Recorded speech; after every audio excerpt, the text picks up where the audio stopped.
Welcome back, everybody, to the Prayin and Slayin Podcast. Today we have an awesome episode where I reached out to Hunter Alsip, who had an awesome buck, great starlit background for his grip and grin picture, and I just wanted to hear the story about his buck, and he's like, actually, man, my wife killed a way bigger one, and it might have a way better story behind it, so we got them both on.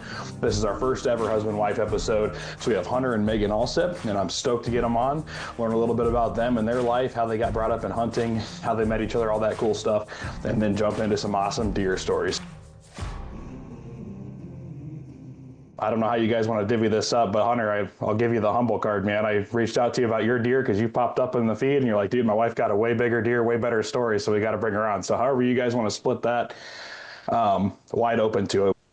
For starters, I grew up a upland bird hunter with my father. That was what we did. We hunted grouse, quail, pheasant. And then as time went on, he started getting into turkey hunting.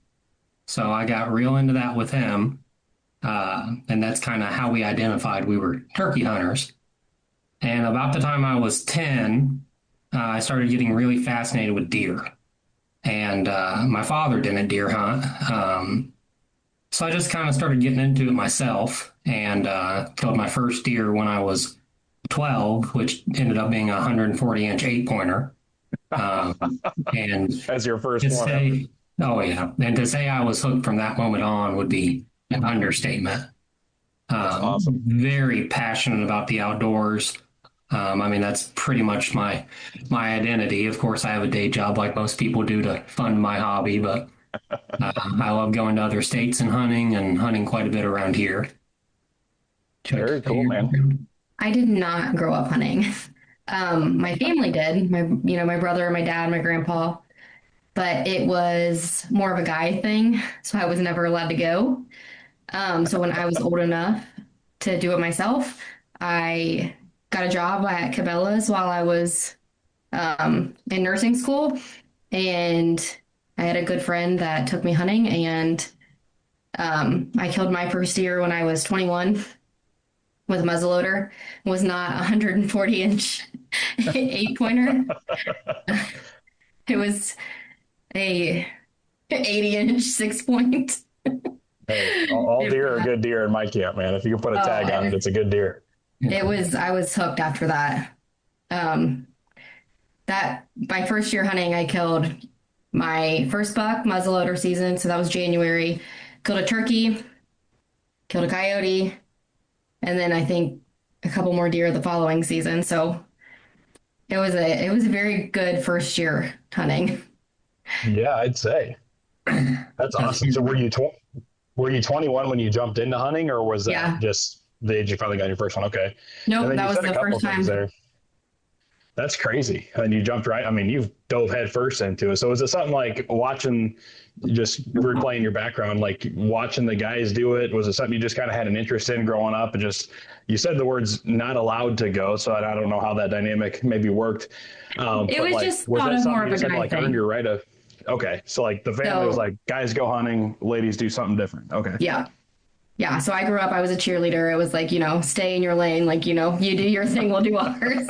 And I don't mean to sound like that. Like it probably wasn't as bad as I say, but. Well, no, it's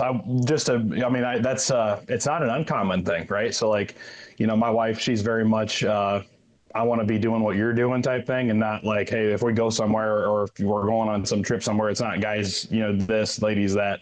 So I get the dynamic. I was more curious, I guess, on like if it's something you just didn't really have an interest in and somewhere, maybe meeting Hunter, like it piqued your interest later in life, or if it was just something that you kind of had an interest in, it just wasn't like, no, I had an interest to break that ice.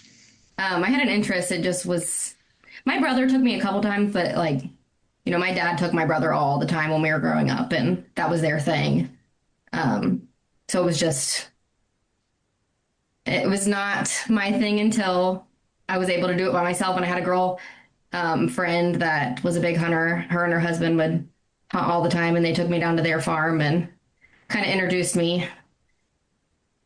But Hunter and I did not meet for years after that. Yeah.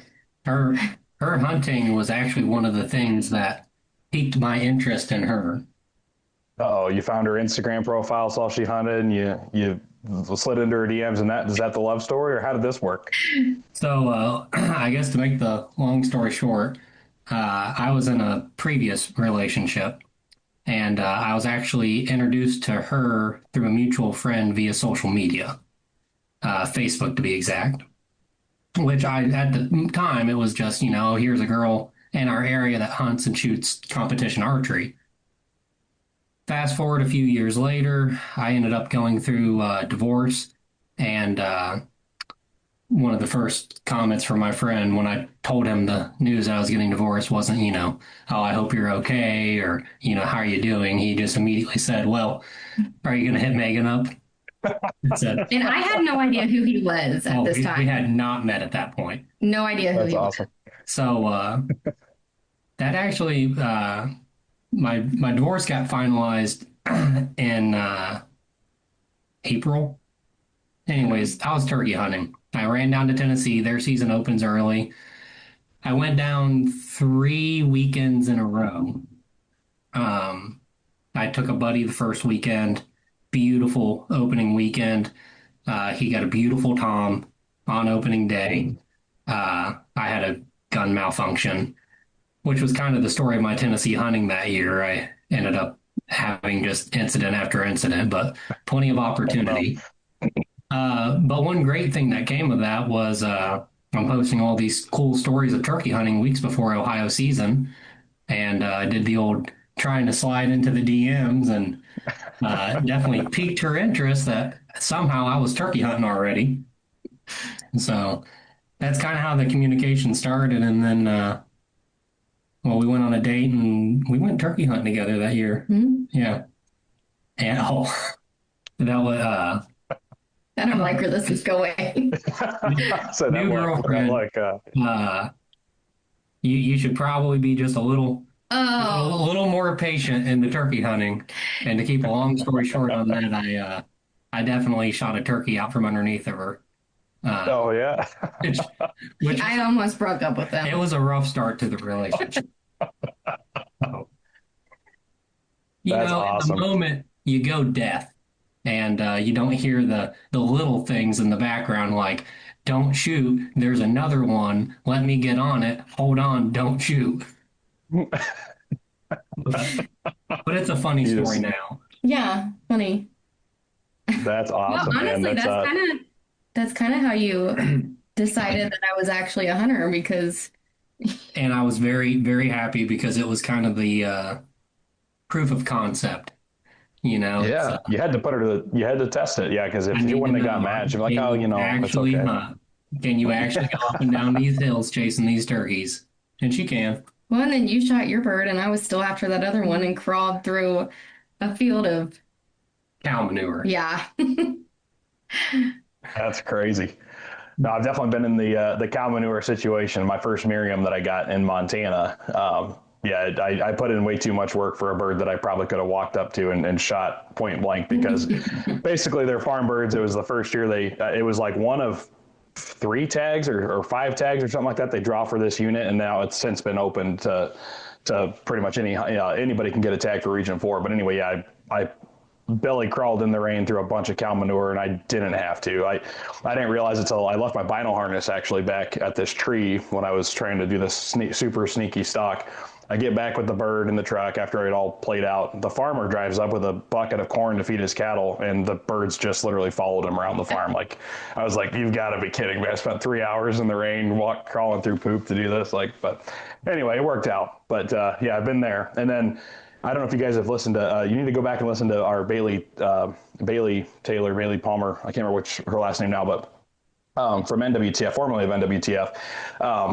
Her stories about hunting with her husband are exactly the same, but reverse roles. Bailey shoots the turkeys out from under her husband every time, and they're still together. So I think that's a good way to connect with your spouse is don't worry about shooting birds out from under. At least one of you walked home with a tag filled. That's the important thing, I think.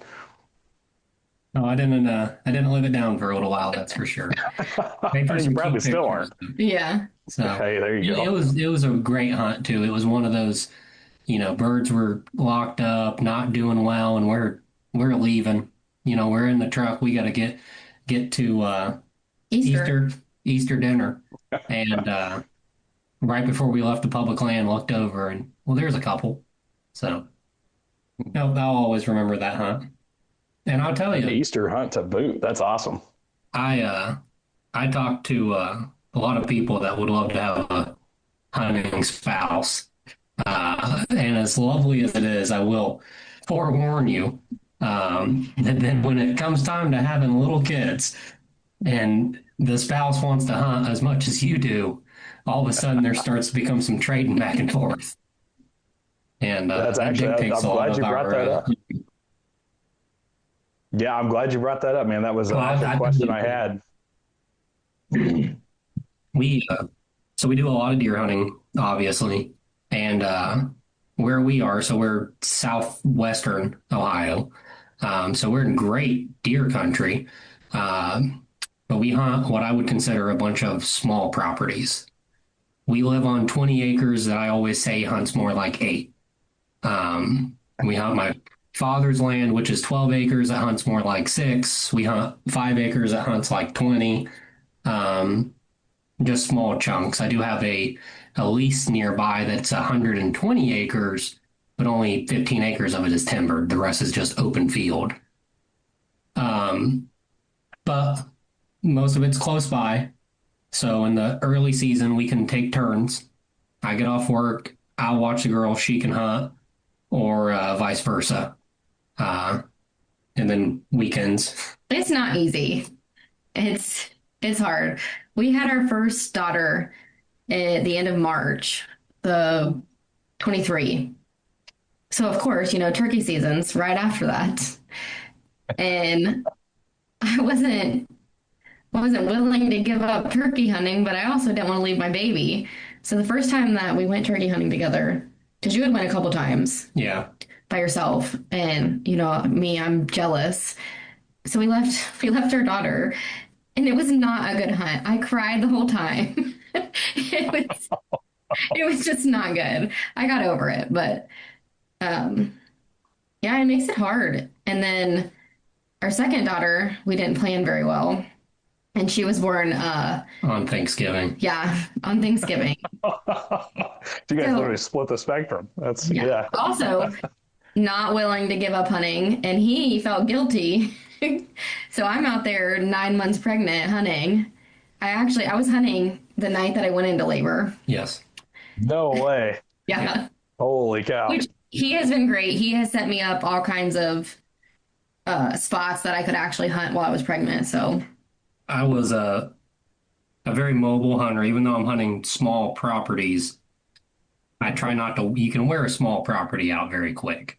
And sometimes switching trees, even though you're only 30 yards away, can make a big difference if you have a marginal wind. Because if you spook them on these small properties, you're gambling. They might not come back. And it kind of changed a lot. We started hunting one property, kind of a sketchy stand. It's not the most ideal thing in the world. She couldn't hunt out of that pregnant. So instead, there was a old hand dug well that the previous owner would hunt out of. So we dug that back out, and it's so close to the road. If it wasn't for the trees, you would duck when cars would drive by, so they wouldn't see you. but it's turned out to be one of our favorite spots. It's one of the most productive spots we have. It works out so Yeah, it's great when we actually get to hunt together, Yeah. which is few and far between anymore. But Yeah. That's wild.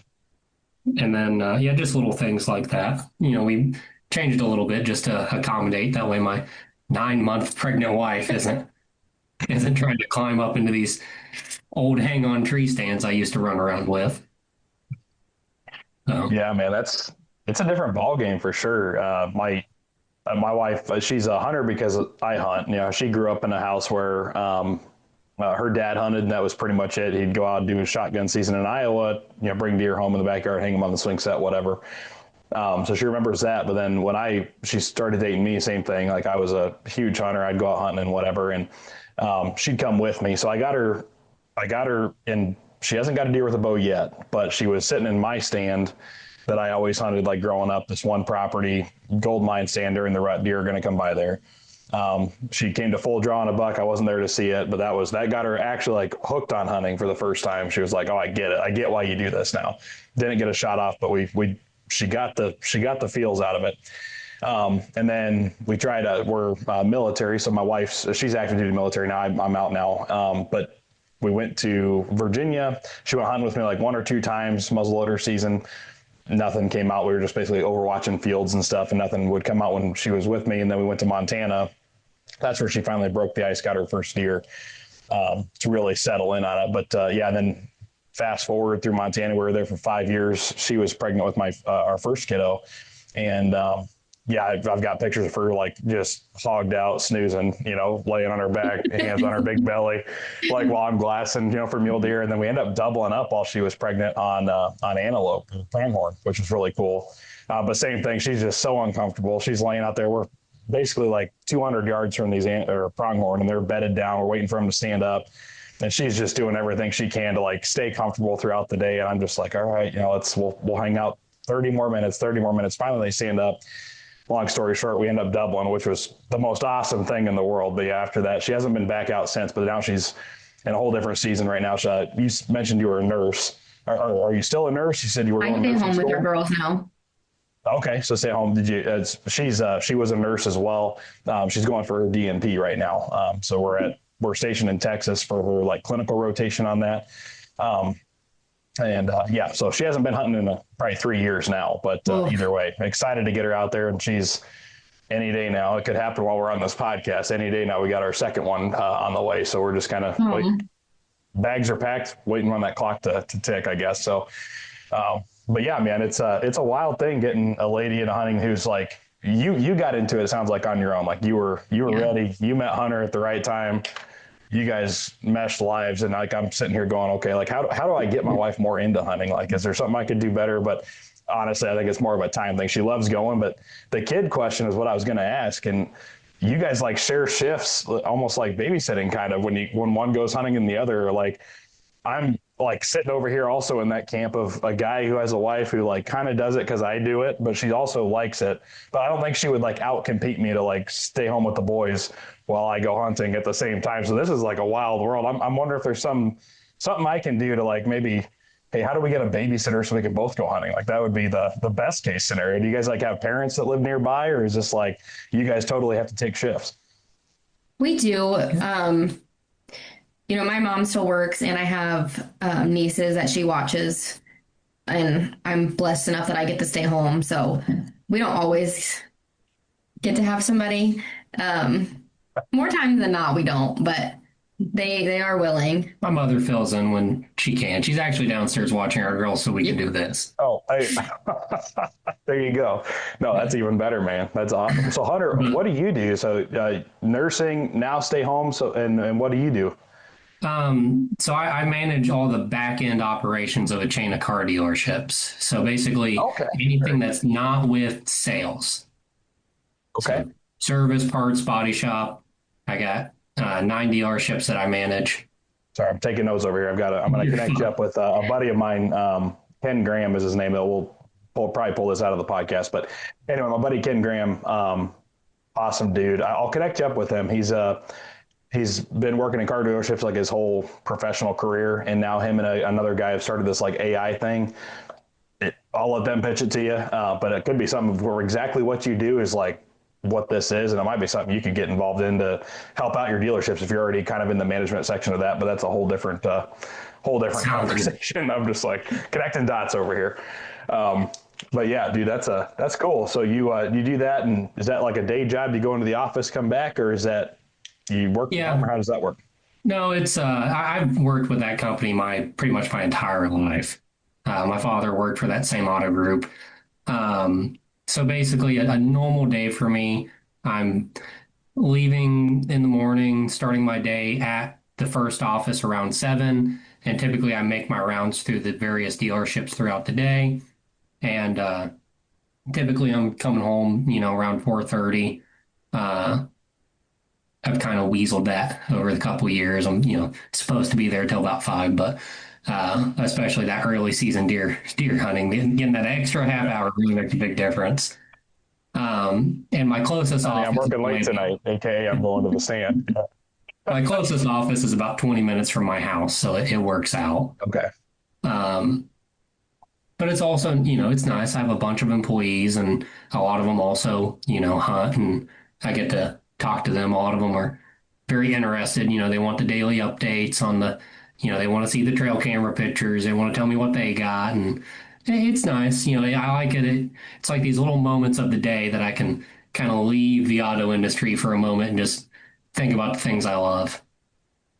Yeah, man, that's pretty incredible. But it's I don't know. I feel like so I worked at Taxicam for 10 years, and once I did that, it's kind of that. For me, it was just a weird like cycle of events that just one thing led to another, and next thing you know, I'm working for this company, and then they exponentially explode and all that stuff. And it was just like one of those things. I remember one of the sales guys said it like probably my third or fourth year in. He's like, dude, this is the coolest thing ever. I went from working at Coca-Cola to working for the hunting industry, and now I have how did he say? He said it like I have I've never had more time to hunt less, is what he said. Like, working in the outdoors world, like it's such a weird thing. And then I talked to several guests, I think, on here that maybe have been outdoor industry affiliated or whatever. And it's like the closer you are to the industry, like it almost starts detrimentally affecting your ability to just enjoy hunting, because it's kind of, you're almost too exposed to it. And then like, it doesn't matter like how busy you are, you're never hunting enough, because all you see in all your algorithms is like how much people are hunting and how much people are doing. So like, it kind of makes you almost wish you had like a different job sometimes, because you're kind of like, okay, if I could get away from this just a little bit, then I could, maybe enjoy my hunting experience again. But you have to, it makes you have to force yourself to remember why you like hunting, if that makes any sense. It's a weird I can deal, only but imagine. I've thought about it over the years. I mean, there was a time, I don't know if you remember this or not, but way back in the day when Tacticam was first, starting, or at least starting to be well known, they just had the 2 or 3 different versions of a point of view action camera. And way back then, I was on a pro staffer, and you were my point of contact. Which I say, AKA, I saw your deer post. Yeah. And you're one of the guys I look at and I go, gosh darn it, I'm not in the tree stand. Scroll. Which way back then I thought, well, first off, I thought I was this, big buck assassin, first off. But secondly, I thought I wanted to film my hunts. And I got real into that for 3 or 4 years. And I will tell you, it ruined it for me. And it wasn't until I quit and I gave all the camera stuff away that I got back into it. I mean, it's tough. I respect, especially the guys that are out there self-filming their stuff. I have all the respect in the world for those guys, because it is not easy. No, definitely not. And it's wild, dude. And that camera brand, I don't know if you're have been following it at all, but like so Tacticam has since sold the point of view camera off to a company called MaxView Optics. Same kind of parent company that owns Killer Instinct crossbows. Anyway, I've been kind of working with them a little bit on the back end, flirting with the idea of maybe getting back into it. But it's anyway, they've revitalized the point of view camera brand, which is awesome to see. And yeah, as far as like making it easy to film your hunt, it's one thing, but I'm right there in that same boat with you, dude. The whole reason I thought this was a great idea was I was like, yeah, man, I want to be the next, Lee and Tiffany. And then I saw the very first time I saw like a Lee and Tiffany contract on paper, I'm like, I don't want to be the next Lee and Tiffany. Like, absolutely not, man. Like, not a chance do I want to make that much of a business. And it's wild how much of a business it really is behind the scenes, But I will say this, getting a chance, like I go back and look at, I told you my wife killed her first deer in Montana, and we've got that start to finish from me unpacking the stuff out of the trunk of her Buick to us hiking across the field, her shooting that deer, the whole pack out, breaking down the meat, everything coming back. And it's my son watches the video. He's 4. He loves watching mommy kill her first deer now. And it's just like, This is the coolest thing I've ever seen in my life, is like going back and just reliving those memories. So if you want to do it, I would say to anybody out there, do it for that reason alone. Get your own memories on if you want to film or just photography or whatever. Get your memories on camera. put them in a photo album or put them on YouTube, but make a self YouTube channel or wherever you want to store these videos, Vimeo, whatever. But it is the coolest thing you can do to like have those memories on film. And like, especially a couple like you guys, you got two little girls at home and now you got, mom and dad that are both obsessed with hunting, like be able to like show these stories on top of tell them. It's like, it's a wild thing. And I've got photos on my phone of my boy watching mom on YouTube on like on TV and stuff. It's just like, he loves it. It's the coolest thing. And now he's running around the house with his pretend shotgun and shooting the mounts on the wall and, whatever every single day. And so like, I'm counting the days till he gets to go out there, and we've gone squirrel hunting together. Got a couple squirrels that day, and that's now my favorite videos. Like my boy, like us out there, I killed a couple squirrels with the air gun. He's holding them up all proud, so get into it for those reasons if you're filming your hunts, I'd say, and then let the rest just grow from there, man. It's a cool thing. We've had a couple situations now where we were able to film each other, not production quality stuff, but great for the memories. Yeah. Her deer this year that we'll tell you about. I was able to take just a very emotional recovery video on that. I took a video when you were pregnant with our second daughter, extended gun season in Ohio. I was filming her in the well. She shot a deer. Maybe it was. Timelines mix up over time, but one time I was pregnant. Yeah, she was pregnant. We were deer hunting. We know that. But yeah. We had two does come into the field. She shot. I was able to film it, and the other one stayed. So I did the old throw the phone on the ground, and she handed the gun off, and we ended up doubling up. Well, apparently now phones are so smart that when it covered the camera lens, it flipped to the other camera. So it actually made for a really cool video. No way. That's awesome. Yeah. But whatever kid that was you were pregnant with, we'll be able to show him that one day. That's so cool. Well, and also speaking of him going to work and I get to stay home, you guys both have a job. And how tough is it when you're at work and you get a trail camera picture of your buck? Now tell me how much worse it's going to be when you're at the house and it's in the backyard and you have two little kids. Yeah. Although, I do have, I got some pictures. She was Snapchatting me one day. When we just had the one child, she put him in the hiking backpack, put her in the hiking backpack, and went back. I told her she should go back there and rattle. And I think I was pregnant. I was pregnant. And had a baby on your back. And she didn't even have to rattle. The buck actually crossed the trail. She seen it. Which did it catch a glimpse of you or something? Yeah, it was. I mean, it was almost perfect. It got curious that it closed the distance, and the child on the back, when it seen the deer, decided to announce that it can see the deer. So I'm at work, so I'm getting this all in Snapchat series, and it didn't work out. I didn't shoot that deer, but that was one of my favorite hunts. I mean, I say hunts, but I just I ran in the backyard, but it was awesome. I can't wait until they're older and they can go with us. And we also have a 2-year-old that walks around with her shotgun shooting our mounts. It's the best feeling ever. Like, I don't know. Like, I don't know. Like when I became a dad, I guess I was like, I don't know. I've never been somebody, I guess, that just like had a vision of what my kid was going to grow up to be. I don't know. It's just like, okay, let's one day at a time, let's make this happen. And, but the day he first started like talking about deer, I was like, okay. And so we're like, let's set that YouTube algorithm a little bit, like on TV, and we'll watch this. And then we're stationed in Montana, or excuse me, he was born in Montana. We moved to Maryland. And in Maryland, like we lived like 12 miles as a crow flies pretty much from DC. But like, if you step out our back door, you couldn't tell you were in the middle of like this metropolis. You could hike for 3 or 4 miles. Pretty much there was like a lake back there and all timber and whatever. So we had timber right out our back door. So he got real familiar with deer and foxes and, all the different things that run through the backyard really quick. And same thing, trail cameras all the time. I'm showing him all the trail camera pictures every morning. What did we miss last night? All this.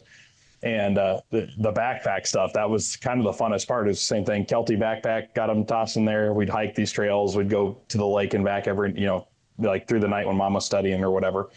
And the deer out there, like they they know when you're hunting them, and they know when you're just being like an innocent hiker walking through the woods. So if you like, but anyway, his favorite thing was spotting deer. He got to the point where he'd see him before I would. And same thing, he'd just start shouting, deer, deer, deer, you know, and it's like, I can imagine trying to like actually put on a stock with that. But yeah, I don't know. It's neat when you watch your kid just kind of like slowly pick these things up, and it's just, you're just living your life, and they're just picking up the little nuggets you leave on the ground, I guess. And if it's something that interests them, it's a cool thing. And now his favorite YouTube channel is, if you want to look it up, what is it? It's Iguana Solutions with Iguana Jessica or something like that. Yeah. Long story. It's iguana hunting on YouTube. And it's this chick that runs around and shoots iguanas with air guns, and he loves it. Like, he'll watch it for hours, and he watches it for about 5 minutes, runs outside, hunts all these iguanas, comes back in, and it's like a daily routine around here now. It's Iguana Jessica.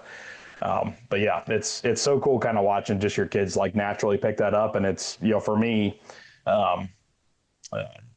yes, both, you kind of said it, you both were, you know, you both got into hunting on your own. You didn't have a family that got you into it or whatever. Your family hunted, Megan, but like, you still kind of got there on your own. And then Hunter, you were the guy that just got into deer hunting on your own. And I was that guy in my family. Like, I don't know, we got cable once upon a time, and I started watching the hunting channel and never looked back. I was like, this is cool. I want to do this.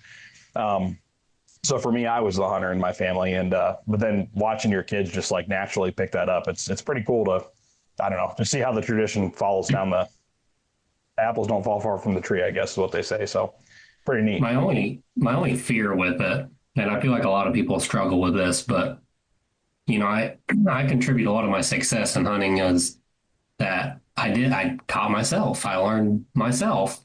I didn't have like a good friend of mine. His whole family were deer hunters. You sit in these ladder stands. You know, you sit in this stand. You kill the buck here. And I think it created some bad habits. I mean, he only recently started learning, you know, hey, wind, hey, thermals, you know, quit sitting in that stand. You know, you've destroyed that stand is blown out for the year. Or that stand will never work when you guys actually sit in it because there is no successful wind to hunt that stand. Which he's come a long ways now, but I fear with my own children is that I'm going to try to do all the legwork and then just put them in the perfect spot. And I worry that if you take all of that out of it, then it's not going to be fun, or it's not going to be this huge challenge. So it's like, even though my girls are young, I'm already trying to prep in my head how I make for sure I don't make it too easy for them. See, and I'm kind of on the opposite end because, you know, I was a girl growing up that didn't get to go, and now I have two girls, and I'm excited that they get to go and that they're interested, and I see both sides of it. Yeah, and I think I can see both sides of it. So I'm, you know, to your point, Hunter, like, I'm also the guy that if I got myself into it, I got lucky enough, the property that it was like I dated this girl like in 6th grade or 7th grade. So our parents met, and then my dad and him ended up being business partners. But long story short, like, his dad had gotten old enough that he couldn't hunt anymore. And he had a tree stand on this piece of property. Well, it was like on the intersection of these two trails. What I learned over time of hunting it over and over and over, same tree stand every time, same walk in every time, is bucks came through there during the rut. If you hit it the right week of the rut, didn't matter what you did, I don't think. Like, they were just so fired up. But it was a doe corridor. And then the way that I look at it now a little bit differently, but the way probably the wind played and the creek ran down there and the separation of the different properties with bedding areas and food sources and different things, it was just kind of like the perfect scenario that you could hunt the same stand. And I wasn't hunting it like every single day. I'd get in there maybe a week here or 2 days here, 3 days there, you know, periodically.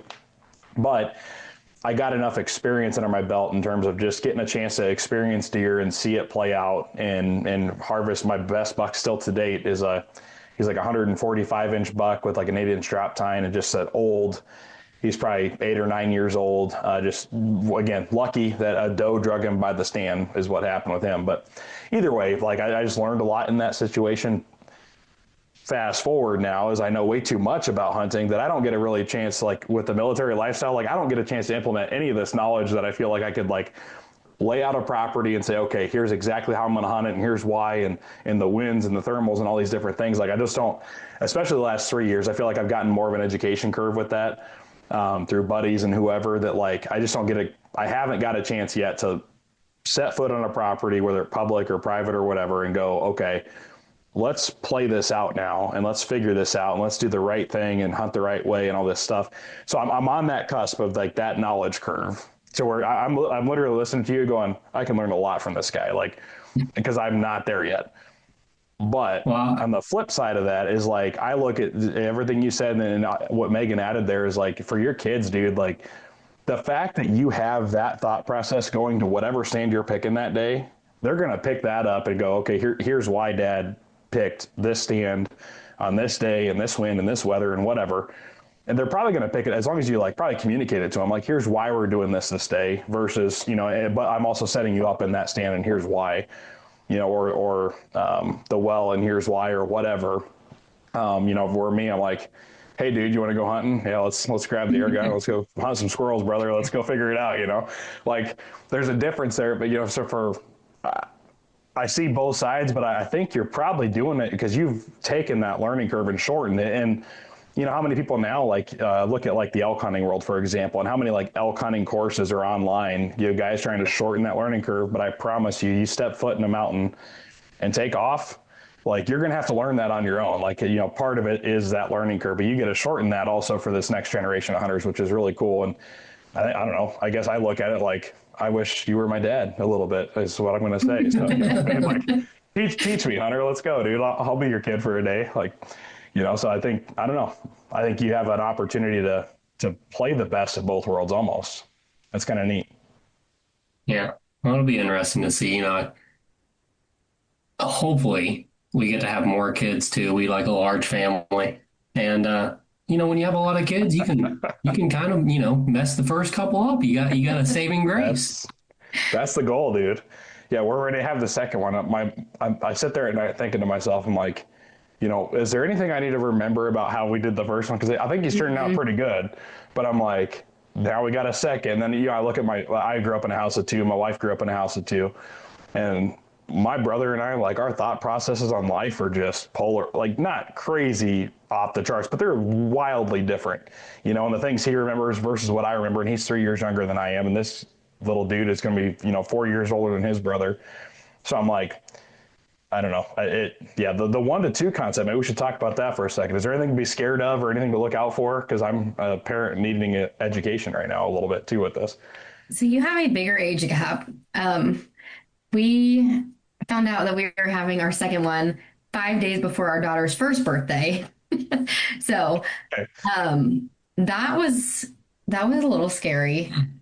But honestly, everything that everyone says to you negative about going from 1 to 2, do not listen. It is great. They are, at least in our case, they're best friends. They play together now. Like, it's so fun. The first year is they're just in different spots.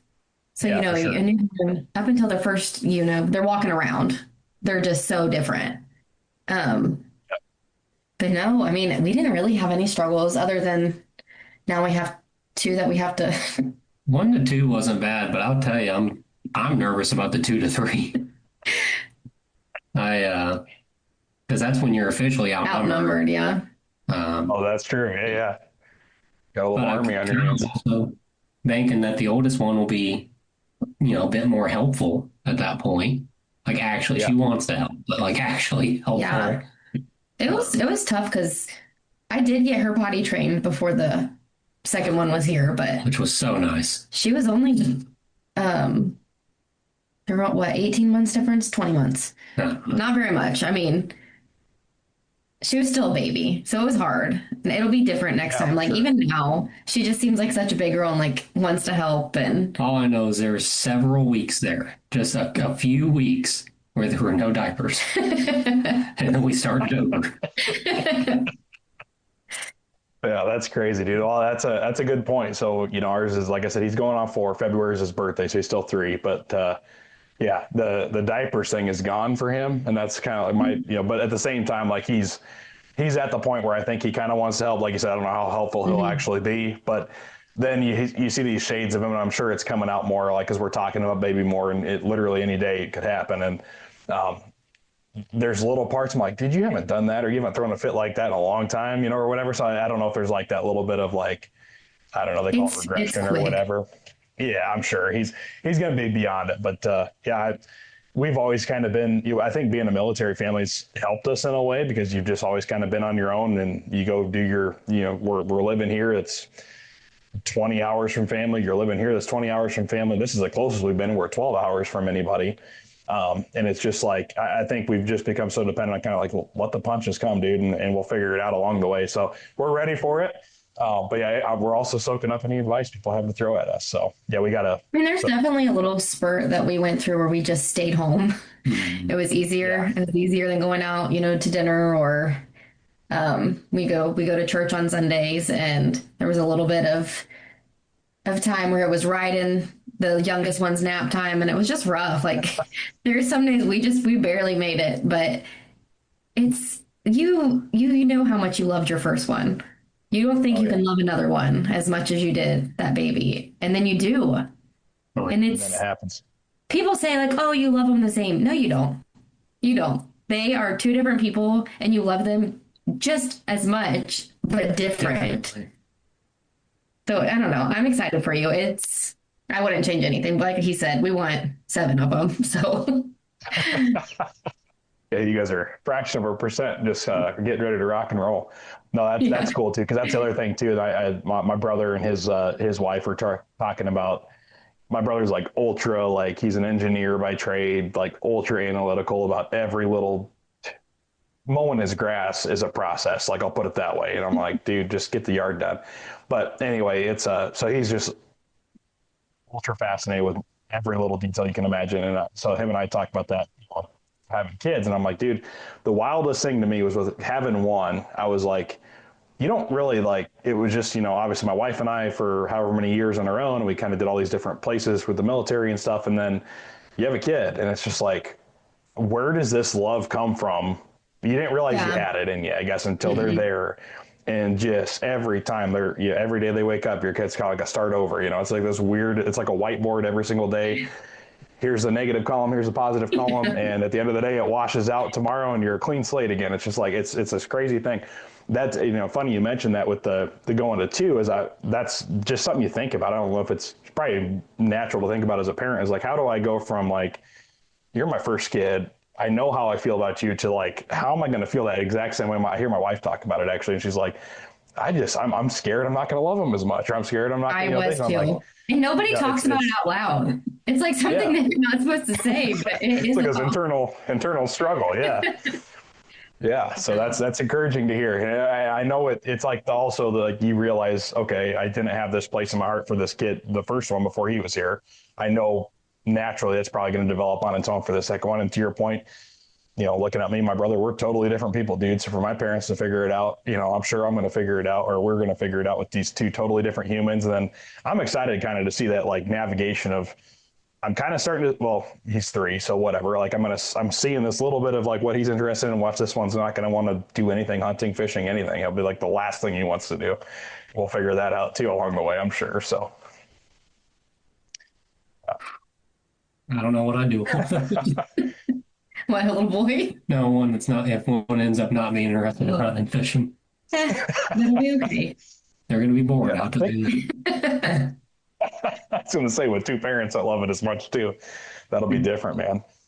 Well, no, it's encouraging for me as a parent to talk to people who've been through it and done it before. So that's awesome. Well, let's get into, and I hope this doesn't bring up a little wedge between you guys, because after I saw your wife's deer, Hunter, I have to say, I probably would have I wouldn't have messaged you, dude, if I'm being flat honest. Like, I just let that one go. I'm totally kidding. This podcast about any hunting stories that are out there, dude. It's more about, again, just people being people. Let's connect. Let's talk about life, and let's hear some cool hunting stories, man. So I don't know how you guys want to split this up, but Megan, your buck was a slammer, and Hunter, Yours is awesome, and I don't know if I've seen a better Starry Night photo than yours. So I'll put it that way. The little artist in me is like coming out, and I'm like, I'm digging the picture you guys took. However you want to split it is fine with me. You said her story was better, so I don't know if you want to say best for last, ladies first. I don't know. How do you want to do this? I think we'd like to do hers first, which we both have our parts to play in her story. So just to key it up a little bit. So I told you we hunt a lot of small properties. A couple of them are pretty close together. And when I say close together, it's not uncommon to get the same bucks on the properties, but you also, just because one's on one property doesn't mean you'll ever see it on the other. So the 2024-25 hunting season was when we first became aware of the buck. And I was getting it and several other, what I would call large bucks on trail camera fairly consistently in the early season. And two of them seemed like they had very similar genetics, seemed like they were very similar in age, whereas one of them was just a 5x4 and the other one was a true 5x5. But the angles that their tines came off the racks and the general shape of their main beams were identical. And they were always together in the early season. Well, when you're hunting small properties, the next thing that comes is neighbors. And we added it up one day and we knew of 17 people that were hunting that buck. Now, holy cow. A little torn hunting small properties. You know, we're not the Durries, we're not Bill Winke, we don't have gigantic farms. So I'm pretty quick to dismiss people talking about, you know, passing mature full-size deer. You know, there's a time and a place. I wish we, you know, were better able to do that. But I do honestly have to say in the 24-25 year, I spoke to her multiple times that I think the deer was only 3 years old at the time. And I had guessed him to be about 150-inch pinpointer. And I told her that I personally might have a conundrum shooting that deer because I have killed 150-inch, but I haven't killed 180-inch. And I can't get 180-inch if I don't let 150-inch go. And then the other part of my brain is saying that's dumb. There's 17 people hunting this deer. If you get the opportunity, it's an amazing deer. Let her rip. So needless to say, we both still hunted that deer on and off that first season. The other one that was running with him that I do suspect was of same genetic descent in some way, shape, or form. I don't like to assume they were brothers or whatever, but he ended up getting killed by a neighbor's daughter. I believe she was 11. Stud of a deer. Our hearts were a little broke. A little bit at first, but it's hard to. I bet. But then we found out, you know, who shot him, and it's, you know, that little girl's hooked for life now. Oh yeah, for sure. But now you're down to two, or you're down to one from two that you could have been potentially hunting too. Correct. So like, which, in all fairness, there were other good bucks on still coming in. Like it's not like this was the only deer we had to hunt. There were older deer we had on camera, but they just didn't. They weren't as big. And he was iffy about it, and I got the benefit that year because I was, you know, 8-9 months pregnant going into deer season. So he kind of was like, any chance I got, he let me go. So I hunted that buck pretty hard. And we set it up. I mean, it's an easy spot to hunt. Long story short, but the ground blind is up against my childhood playhouse, which has long since been abandoned. Awesome. Just to put it in perspective, which it ends up brushing in beautifully, but so that first year, I mean, we'd miss him by a day. He'd be there, you know, we'd go in the morning, she'd go there in the morning, he'd be there in the evening. Go back the following morning, well, he came in an hour before dark and then didn't come back. Just real close. And even at the end of the season, his hair was so long and he had gotten so fat I started to question myself about how old that deer was. And even the end of that first season, I know muzzleloader, it was like -2 and I was hunting I him. was going to say, because I had a newborn then and I wasn't hunting any. Well, that's not entirely true. Which I had showed other people, and it's the beginning of that hunting season. You would say, I'm talking early October, you would say that is a 3-year-old buck. That's a magnificent 3-year-old buck. But then by January, it's like, no, I think he was a 4-year-old all year. But either way, Didn't work out that year. didn't connect anyway, so it didn't matter. Season came and went. We had a 6-hour window on him when he shed his antlers. He came in at like 2 in the morning and then came in again at like 8 in the morning in daylight, no antlers. And I knew pretty sure I was very confident I knew where he was bedding most of the time. And I thought for sure I was going to go in there and pick them antlers up right away. And I spent the better part of 2 weeks and never. I do think somebody else picked them up. I do think they were either where I thought they were originally or the second spot, but I think, I just didn't. I don't think I missed them. I don't think they're still out there. So that was a little disappointing. We did get to see him on the hoof one time. Yeah. Which was nice. Not really a good shot opportunity type thing, but it was still nice to get to see him on the hoof once. Of which he looked a little bit bigger than he did in the trail cameras. I bet. Yeah. Which I should also mention, we don't go naming every deer we consistently get on camera, but we do name some. Well, one of the other neighbors that was getting him on trail camera had been referring to this deer as Trump the Don. So we just adopted the name, which was nice because at least we knew which deer we were talking about. Yeah, for sure. A little bit different than just, the Big Ten. Well, fast forward to the 2025-2026 hunting season. So closer to the other property that we hunt in a bean field, we started seeing him with a group of 10 bucks, 8 bucks. That's like our family outing. Like we drive around and look for velvet bucks. So we seen him, and he was with some other rock star deer, but he definitely stood out. And I wasn't positive at the time, but I'm like, I think it's him. He's got the right frame, he's got the right points. But he was the first one to disappear from their group, and I didn't see him for a while. And there were some other rock star bucks in there I started watching. And then, we didn't get him the first weekend. We got him on camera before season. Right before season, he showed up in the normal spot on camera during daylight at that, which was nice because we were like, okay, he is there, he is alive. And then we got him like twice on camera. And then I wasn't getting pictures from that camera. Also, we had located a very nice buck on our own property that was getting pretty consistent, and a very nice buck on my lease that's nearby that was very consistent. Ironically, all 10 pointers, with the exception of one, had a kicker.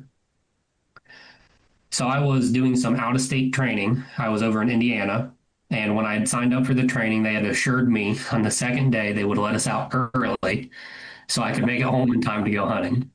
So she had arranged for us to have a babysitter for both girls, and we actually weren't going to hunt together. Well, because that past weekend, I had told you I was killing this buck. She called it. She did call it. You get very few days that you have to play and everything when you have kids. So I said, I am going hunting Wednesday and I am killing that buck. And he's like, yeah, okay, I hope you do. Yeah. Which after about the fourth or fifth time she told me that, I said, okay, well, on Wednesday I'm going to the lease and I'm killing the other buck. Well, long story short, training didn't get out on time. And I'm driving back from Indiana with a buddy of mine, and he was also in the training. And it was obvious I wasn't going to make it in time to go hunting. And to be honest, I had not gotten enough data for me to move in on this deer. With the other 2 deer that we had and the consistency they were coming in, I told her she should change and go hunt somewhere else. At which point she told me she was going to that spot and she was killing this deer. And And I do have to confess, as I was driving back from Indiana and the trail cameras started going off at all the other spots, I was sending pictures and I was even commenting to the guy in the truck with me. Said, "Oh, well, I told her, should have went to the other spot." And he dropped me off and we talked for a minute. He pulled out of the driveway and that's when I got the phone call. And I'll let you take the story from here. So he kind of threw a wrench in the plans. I decided I did not care and I was still going to kill this buck. I had a good feeling, and trail cameras don't tell you everything. As easy as it is to follow them, they don't tell you everything. So I was dead set I was going to this spot and I was going to kill this buck. And I had told Hunter, because I had went hunting twice before then and I was itching. I mean, you know how it gets at the beginning of the season. And I was like, I'm going to shoot a doe. Even if a doe comes in, I'm shooting a doe. So it might seem silly, but I get in this ground blind and neither one of us had been in it since last season when I was pregnant. So we had 2 chairs in there. And I recently had made it a goal to start getting better at praying in front of people or out loud. And I read this thing and it was like, pull up a chair in front of you and pretend like you're talking to Jesus. So I got in this ground blind and there's this empty chair and I was like, hey, there's a chair for Jesus. Like, sit down and join me. And I have never felt so connected to God in my life, like just sitting in that blind. So I feel like I had an ongoing conversation, with God this whole time while I'm hunting, and these 2 does come in. And I'm like, nah, I'm going to shoot one of these does. And they just came in like, 12 yards in front of me and just stood there. And I kept getting this feeling like, don't do it. And all I kept hearing in my head was just be patient and trust God. Be patient and trust God. And I'm like, okay, if I'm not supposed to shoot this doe, have this other one, walk behind it. So they lined up and I was like, well, I can't shoot now. Yep. So I just watched these deer in front of me. Well, that's when I realized that the trail camera wasn't working. So he had no idea that these were even in there. And he just keeps sending me bucks from the other spots, telling me I picked the wrong spot. So I let these does walk. And normally I feel like after I'm like, oh man, I should have. And I didn't feel like that. And I'm like, it's still happening. It is going to happen. And I'm sitting there waiting, and this loudest noise that I've ever heard.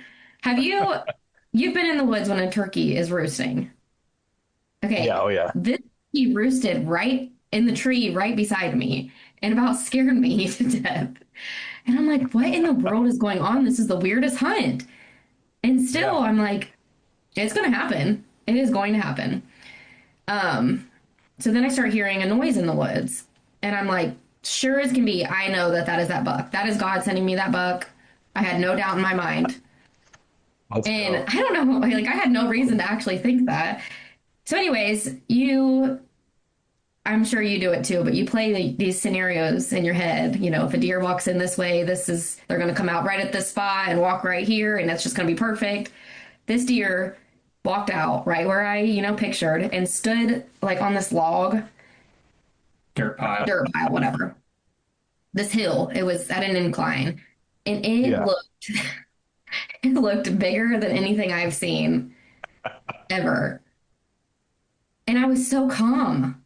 And I was like, I'm killing this deer. And he walked and he turned, he was actually quartering away a little harder than I thought, but still just perfect. I wasn't shaking. The adrenaline just didn't hit me. I pulled my bow back. I waited. I didn't rush the shot. It was if I could have drummed it up, perfect. So then I shot and all that just went away. And I was like, oh my gosh. Oh no. Oh no.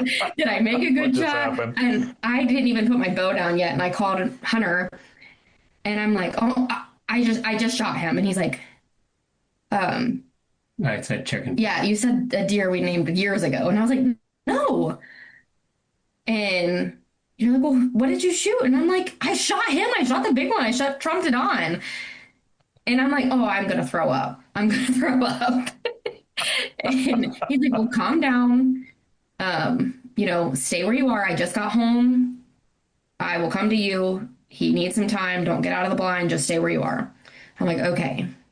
So I hang up because he's like, I'll talk to you when you get there. Like, and I'm like, okay. So I literally just like dropped to my knees and I'm like, please God, let that have been a good shot. Cause like I just couldn't even picture, like you forget. Yeah. And I'm like, please God, let that have been a good shot. Let him, die quickly. Let this not be one of those horrible days where, you're searching and find nothing. Like I kept thinking I was going to throw up. And he was just calm as a cucumber. He's like, no big deal. I'll be there soon. Like, I'm like, it is a big deal. Yeah.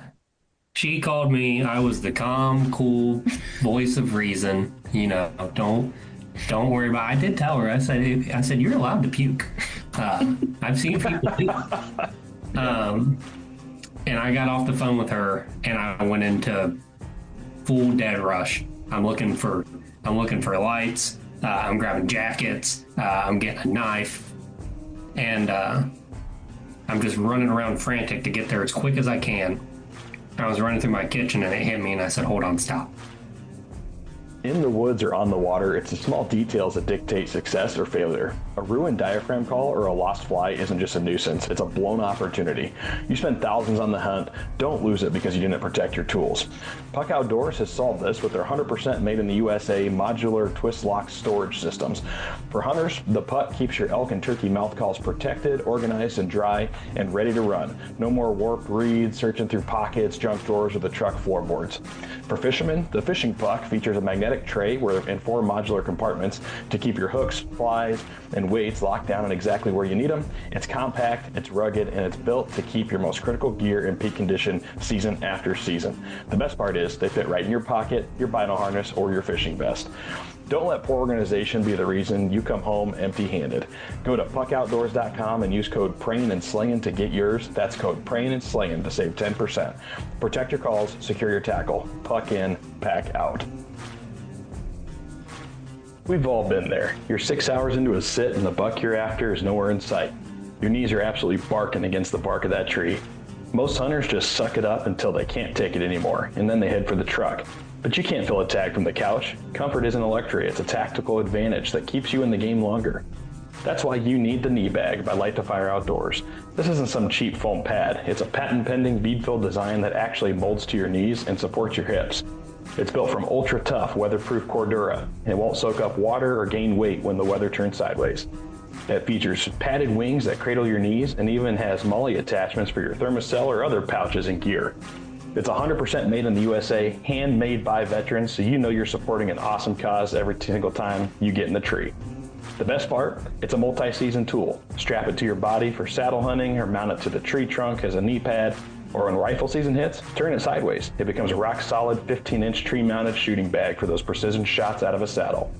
Whether you want coyote tan or mossy oak bottomland, this is gear that evolves with your hunt.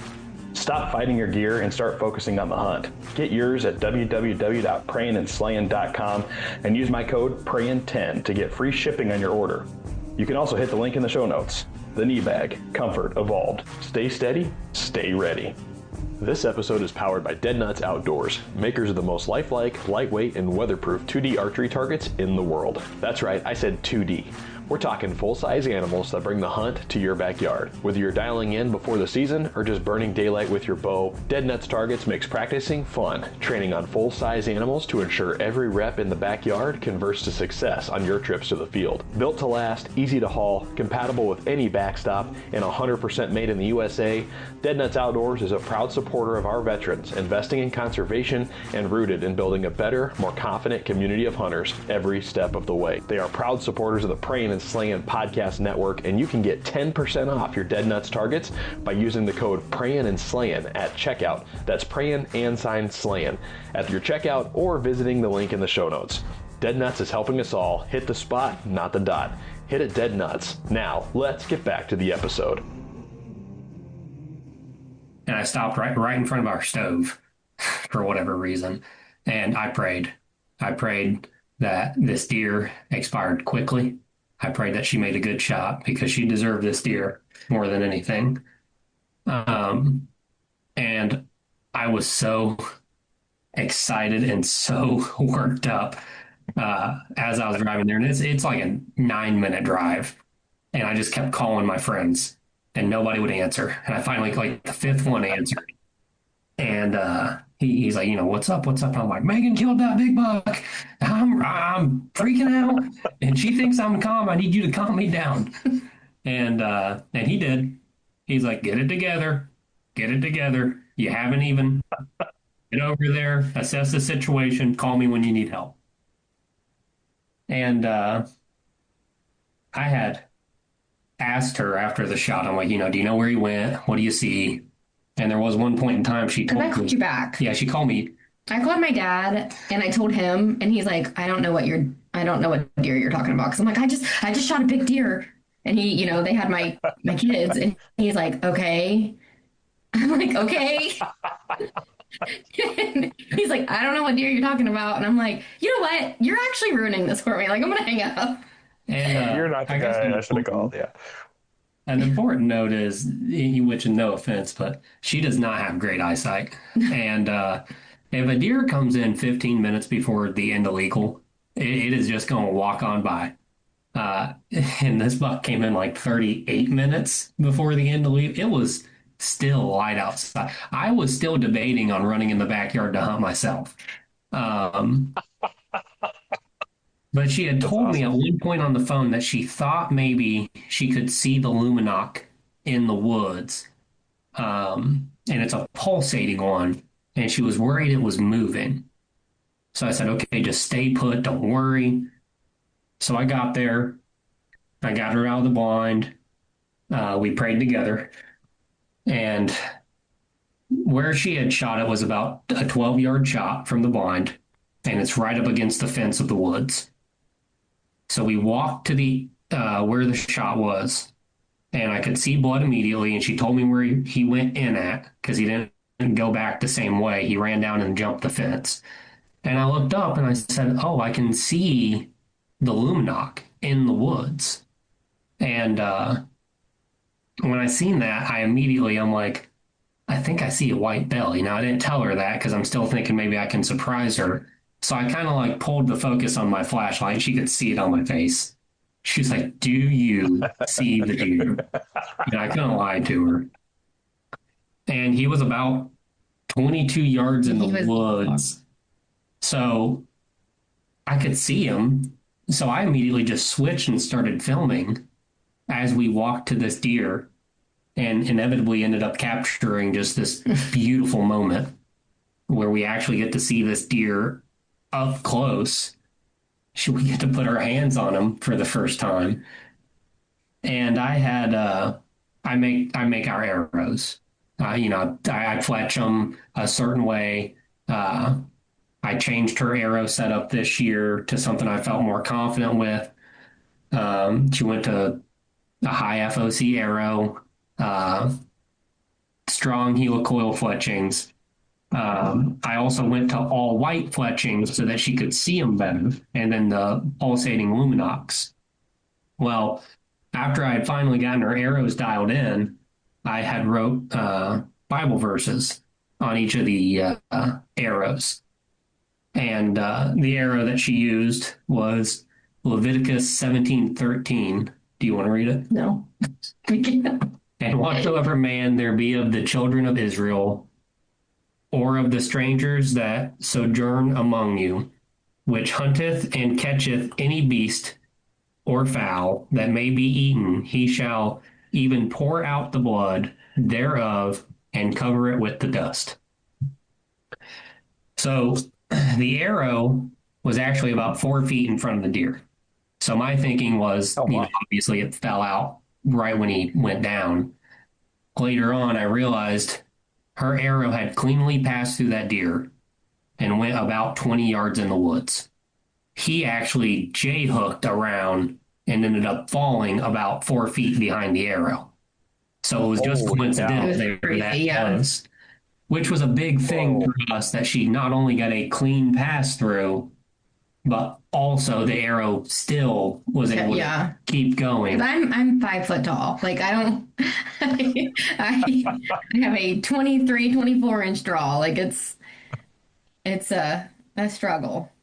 But we felt good that we finally have a great setup for it. And I have drug a lot of deer. I'm not a big guy either, but I've drug a lot of deer and I've drug them pretty long distances. And I will say this was the heaviest deer. It took everything me and her had to drive this deer. Going back a little bit, walking up to this deer, like he's way bigger than we thought. Oh, I mean, like you see, what is it? The ground shrinkage. yeah.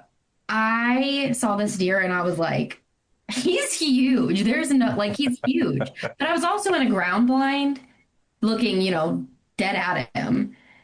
So I thought that was just me making this up in my head how big this deer is. And we walked up to him and he's like, that's a big deer. Like, that is a huge deer. It was magnificent. It was definitely a moment I will never, ever forget. And in that video, when she picks him up and, Spin them around. gets that head level and faces, it is just, whoa. Which I had guessed, the year prior, I had guessed this deer at about 150. And he took a jump. And this year I had guessed him at 165, and I was wrong. I don't think you even guessed that high. I might not have. I had even remarked at one point that he did not take as big of a jump as I thought. Not to take anything away from the deer. He's beautiful and he's perfect. I mean, just an incredible deer. But he was so heavy. I mean, it took us probably 30 minutes to drag him 20 yards.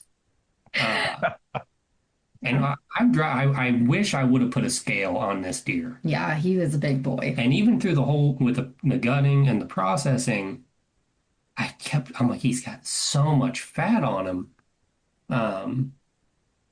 Which I will say, one interesting side note of this deer was when I was gutting him, I noticed he had one testicle about the size of a grapefruit.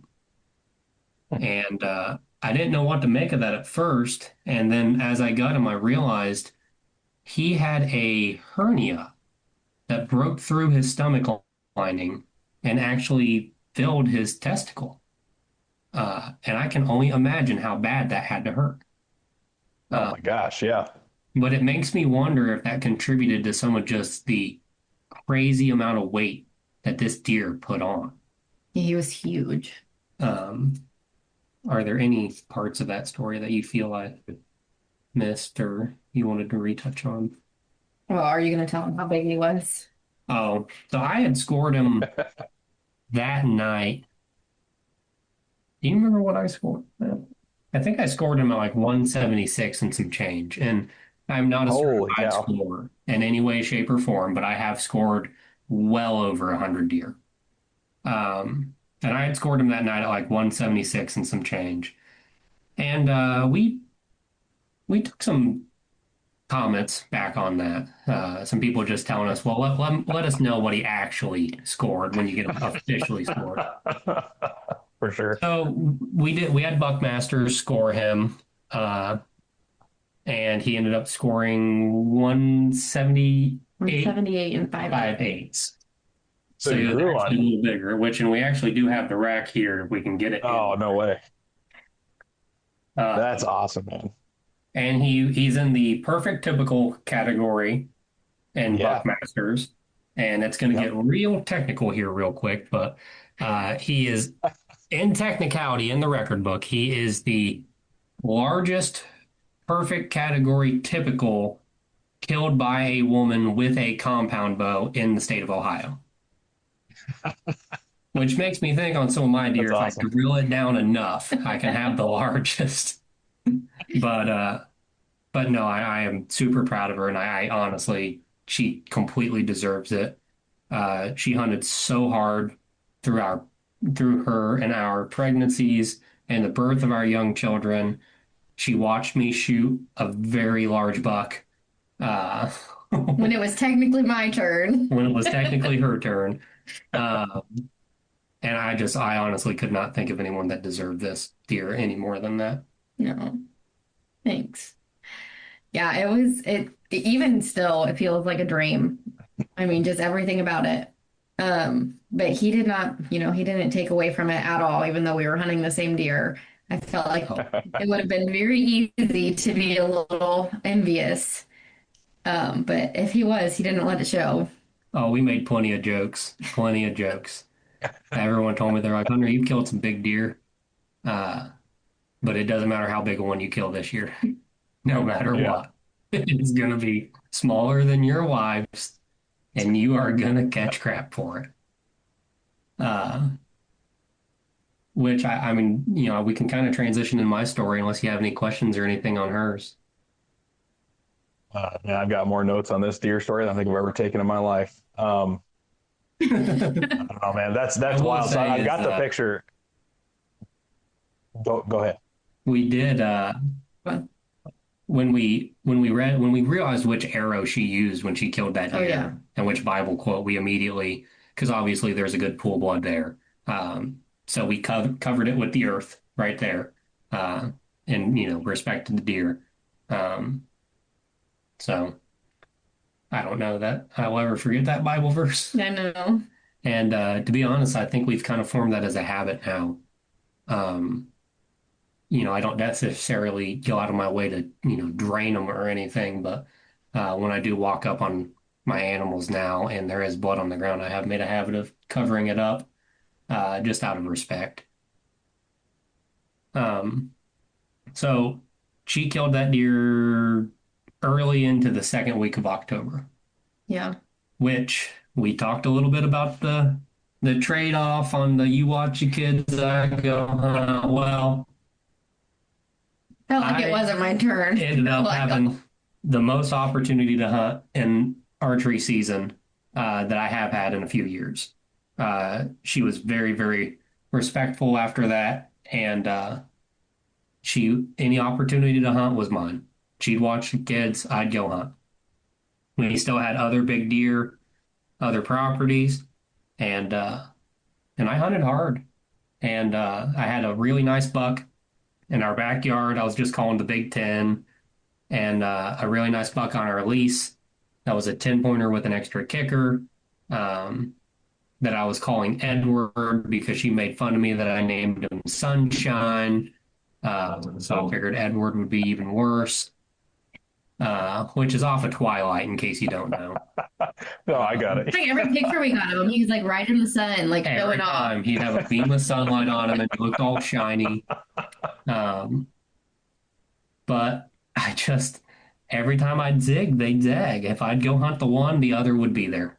And for the record too, that night that she killed hers and I was going to go hunt the one on the lease, he did come in. But yeah, it was a tough deer season for him. I mean, I say tough. I loved every bit of it. I had a 130-inch class 8-pointer that's in our backyard that came in multiple times. I could have shot the deer. He's a young buck, and I couldn't do it. I got some awesome pictures of him, high definition with the cell phone out of the blind. I think I had 3 in-person encounters with him, or 4. Great buck. I hope I have him trained well, and I hope he does it again next year. But so fast forward as season progressed, I went down to southeastern Ohio for gun season, where the EHD hit a little hard. We have an annual deer camp we go down there for, and although I can't honestly say that we've seen a reduction in overall deer, we only seen 1 buck between the entire group, the entire week. Wow. And that's definitely a lot lower for us. So we had fun. We shot a bunch of does. Great trip. I come back from that, and for the first time in my life, I started waterfowl hunting. And it's a slippery slope. and that will consume you. And all of a sudden, I was unfocused on deer hunting. I mean, the deer that I wanted weren't coming in on the properties. Um, I did some sits and I got in this weird spot where I'm like, I kind of want to stick with this waterfowl thing. I'm doing it with my friends. We're all getting together. We're having a great time. So muzzleloader season comes around, and my properties are, for lack of a better term, they're dead. They've been pressured hard, and deer are coming in, but they're coming in the middle of the night. And I've been down this road before. If the timing's not right, don't hunt them. So I have an uncle who owns a good chunk of property right outside the city limits. He killed a very large deer this year, as he has a beautiful trial. I mean, they always talk about the big buck assassins, and you don't realize how many people like my uncle are just sitting in small town Ohio and probably has 20 deer over 140 inches on his wall. And you wouldn't know it unless you knew the guy. He's not posting them on Facebook. He doesn't have his own Instagram page, but either way, he told me they still get a lot of deer coming in, and said, all right, well, I'll come up there and hunt. And the first night, so the Saturday of muzzleloader season, I sat in the stand he told me to, and I seen some does. And right the last 5 minutes illegal, I looked down, I was on a power line, and at about 100 yards, there was a deer. And it was obviously a buck. And through the binoculars, I could make out his main beams coming past his ears, but I could not honestly say there was a single point coming off of him. It was a very, very dark night. And I pulled up the gun, I zoomed the scope in, and you can't see him in the scope. Zooming out, you can see him. I checked the phone. There's 2 minutes left illegal, but I got to be all the way zoomed out. I wasn't holding real steady. I was shaking. I didn't take the shot. So the next evening, I said I'd come back, and we were able to get a babysitter. So Megan was. For the record, for somebody that killed that big of a deer, like, I am not complaining, but this has been one of the toughest hunting seasons we've had since we've had kids, because that's like a break.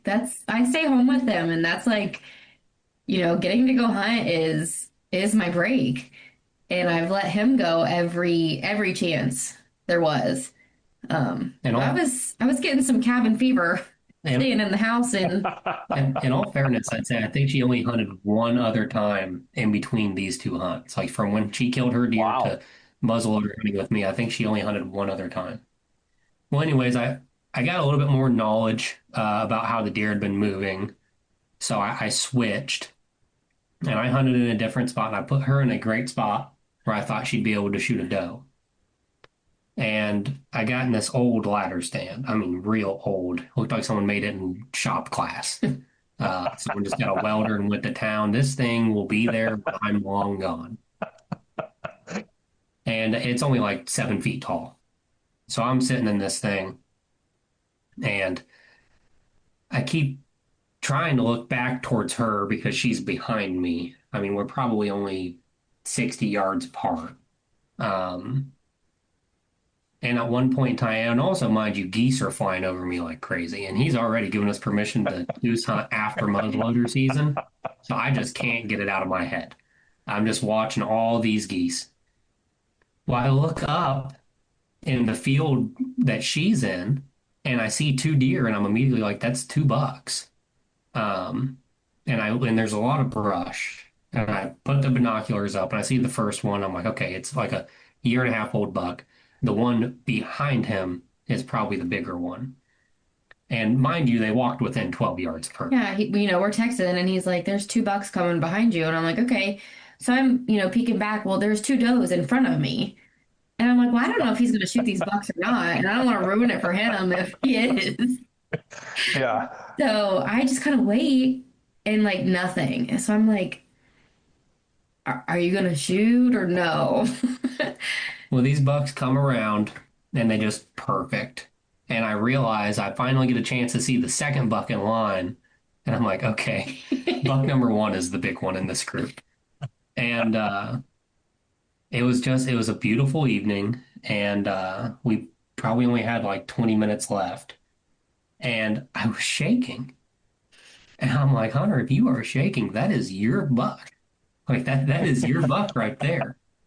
And I pulled up and I grew up a bird hunter, so I'm a slap shot and I'm real bad about it. Like I'm not good at just holding steady. And I tried my best, I'm like breathe, hold steady, slowly squeeze. And when you shoot, you don't know. You don't you get the smoke everywhere off the muzzle loader, and so it clears and I can see him running into the next field. I'm watching him like just fall, and he just topples right there. And I'm like, oh, I did it. I did it. And I do the little spin around in my stand. And I look up and I just see two does booking it away from my wife. I'm like, all right, well, I guess I screwed that one up for her.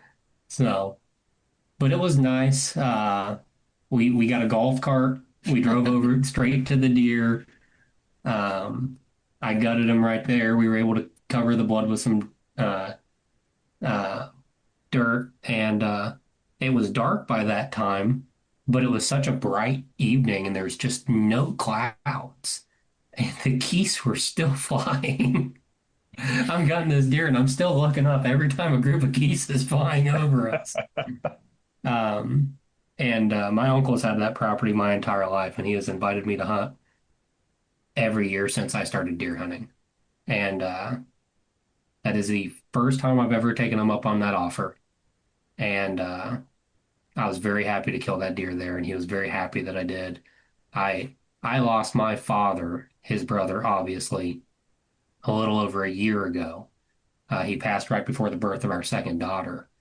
And I know it's hit him hard, and he really likes it when me and my brother come over. And him being such a big hunter, he loves talking to me about all of that. And I think it really made him happy that I took him up on the offer and sealed the deer on deer. I mean, not one regretful word out of it one bit. We're so blessed. We have a walk-in cooler at our house, so I came home and hung him, skinned him out, and we got them all butchered up now. But yeah, I mean, it was just a beautiful, beautiful hunt. And even when we don't get to hunt right next to each other, like we still get to hunt together, and it's nice. It's like our date nights. We were hunting together about this close to each other when we picked our second daughter's name. Yeah. We had a bunch of names on a piece of paper, and we were just passing it back and forth. And I remember it is as if she found the loudest paper she could. And we were dead silent while we're hunting. All you hear is just this loud paper going You're back so and dramatic. It was not. it seemed loud to me. And for the record, if you're thinking about doing that, don't. Because we picked a name. We picked a name off this piece of paper, and it wasn't until she was about a month old that I had heard him say it. And I was like, that is not how you say her name. We pronounce it completely different. That's awesome. Child names are a verbal conversation. Yeah. 100%. Which, No, that's a great call. I did hunt after. He drove the kids around when she was about 3 weeks old. Yeah. Well, I went and hunted, and I killed two does that night, and I put them on my minivan. Heck yeah. Her brand That's new awesome. minivan. Do you have any pictures of that? Oh, no kidding. Yeah, I do. Like over the hood or over the top? The top. Over the roof, yeah. That's awesome. Yeah, you can't beat that, man. If you got any pictures of that, that might be the podcast like cover art right there. If you got two does that go over the top of a minivan, let's let it rip. Yeah. I think I climbed on something to get a picture. I remember doing. We have one somewhere, I'm sure. But yeah, I mean we're very blessed. We get to do this. As far as deer hunting goes, we are blessed that we are in a very awesome state where you have opportunities at very large bucks. Even though we only have small properties, we don't we can put a food plot in on ours, and we do. It's not real big, but that's the only property we have that we can even do that on. Um, and I don't think I'd trade it for anything. No, but I will say, especially after this year, um, I feel like the most important thing is putting God first. That has made a huge difference in our hunting. I don't think I will ever make a batch of arrows where I won't write Bible verses and pray over our arrows before we hunt. Even when we go hunt, like in the backyard, we have, like I said, he has set up some nice spots. And we have what's it called? A redneck barn? Yeah. And like I can go back there and I can set my Bible up and I can read while I'm out there. And like that's just something like I never have even really thought about doing before. And it's changed a lot. I do it on my phone, and then I get that thing where after a while you're like, how long have I been staring at my phone? Have I looked up in a minute? If I could add one more note too. So our oldest daughter was very proud that her mom killed that big buck. But I will say, every night that I'd go hunting after that, as soon as I'd walk in the door, my daughter would run up and go, Daddy, did you get a big buck? Every night I had to go, no, baby, I didn't. Yeah, it started wearing on him. It was cute at first, okay? Yeah. After the 50th time, it's like, no, I didn't. I'm like, shh, maybe don't ask him tonight. How about this? I'll send you a picture ahead of time if I do, so we can avoid the interrogation when I get home. That's awesome, man. Yeah, I just went hunting. That's funny. I went hunting I've been hunting twice since we've been here in Texas. One time went out, it was like a high fence ranch, sat in a blind a couple nights and didn't end up seeing what we were there to hunt. And then over here on Fort Hood, you can hunt on the base. And I just got out with a guy who kind of knows the ropes of how to do it and whatever. And got to go climb a tree for the first time in forever. And it was like a week before season closed. And first question my boy asked when I got home, Dad, did you get some meat for the freezer? Like, no, man, I didn't even see anything. But it was just like, well, like you said, I only had one opportunity to hear that. But I'm sure after the third or fourth time, I've been like, okay, man, like I'm starting to take it personal now. I swear I'm better than this. I can do this. But that's awesome, man. I don't know if you can say it on the podcast or not, but what part of Texas are you in? We're stationed at Fort Hood, so we're Killeen is the town that Fort Hood is kind of in, but we're in like Harker Heights, Texas, so just as suburb of Killeen, basically. So central Texas, about 2 hours from Dallas, 2 hours straight south of Dallas on 35, and 1 hour north of Austin on 35. So kind of right middle of the state, basically.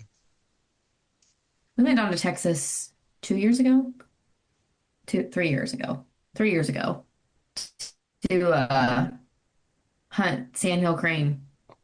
It was awesome. That's pretty cool. I've seen guys starting to put those posts up now. Like that's a thing that apparently now is maybe the time of year to get after it. There's guys starting to really do that.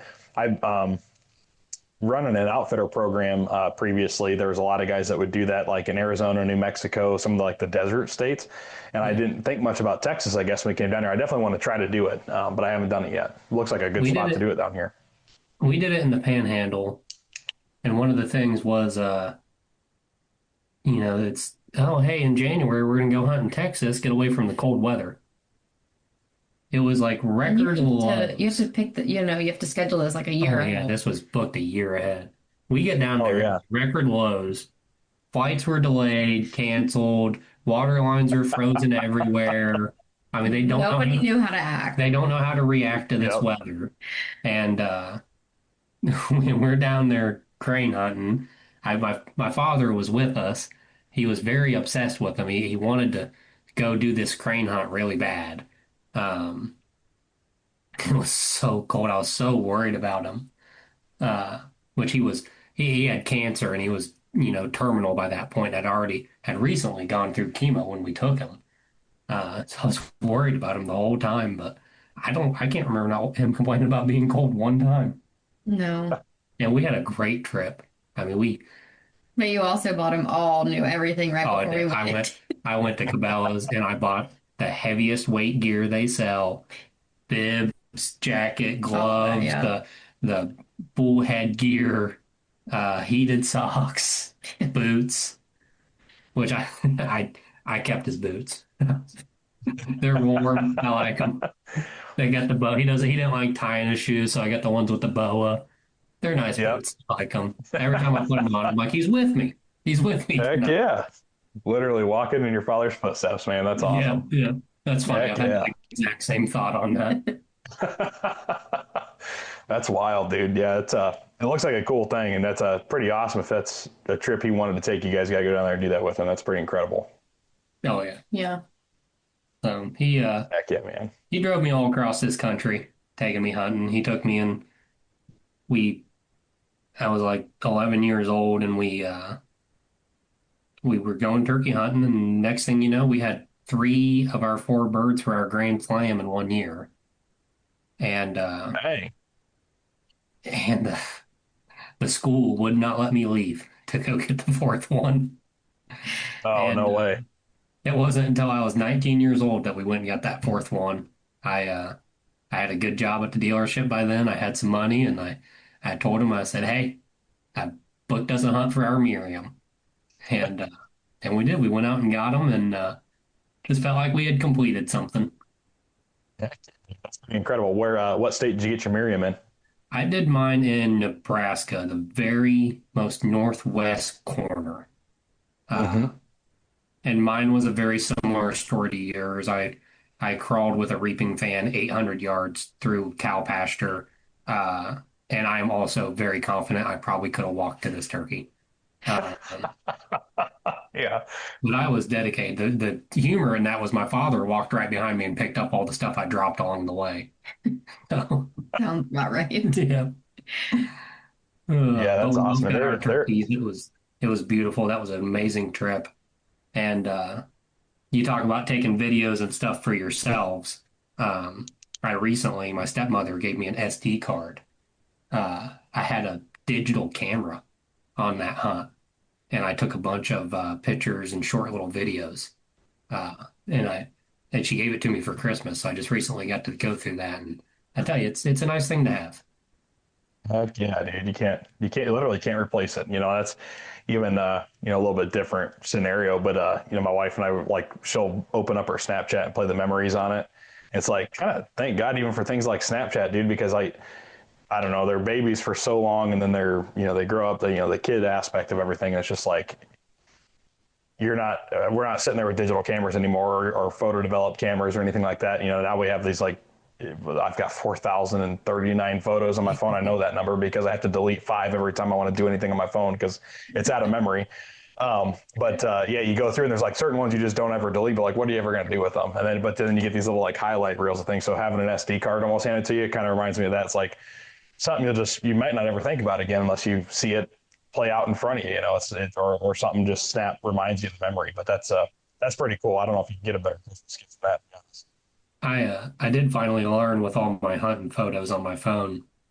I try to, and I do them in large groups, so I might wait a year to do it, or even 2 years. I say we're due for it. Yeah, because I'm using Google Photos, but they'll come out with things. Well, they'll have a special, and it's like print out 200 photos for $39.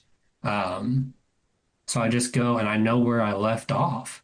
And I actually print out all my favorite hunting photos, which are normally the group photos with the people, and I actually have a physical photo album I put them in, because It's a one thing day to I last. hope I will have a hunting cabin somewhere, and I just think Yeah. it would be a great thing to have on the coffee table. Yeah.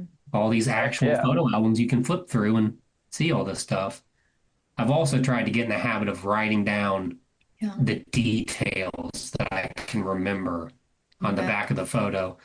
That way, well, if there's a time that I don't possess those memories in my brain anymore, I can flip through them and enjoy them. And, I don't know where we were. Oh, it was Kansas. So, Yeah.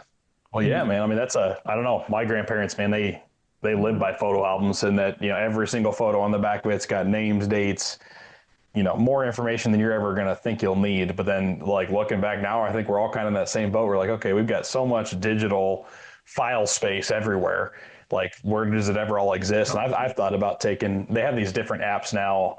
I downloaded it and undownloaded it 100 times. I can't remember what it's called, but anyway, there's one that like takes your photos and like turns them into a photo book. It's way more expensive than that, though. That's the kind of thing that gets me every time is like the price when you go to like print this book out. You're like, I don't know, man. I'll just save them on my phone or whatever. But I think that's the way to do it. I just need to load up one day and just go print 100 at a time and start at the back and move to the front and do that. I think that's a great idea. Flipping through it and seeing them. Yeah. And just on your phone. But I'll tell you, I still can't delete them off my phone. Just because I print them out, so it doesn't help with that problem. Still there. Oh, okay. Well, that's my thing. You said, I like the little memory reels that it pops up. Yep. I got bear hunts I went on with my father, and I love it when it pops up and I can see those, and it's just because I take a ton of photos, but then you got like 2 or 3 that you post, the nice, pretty ones. But you never deleted all the in-between photos. And when it pops up the memories, you get those in-between ones too. Yeah. So. Yeah. Now there's a guy, Kendrick,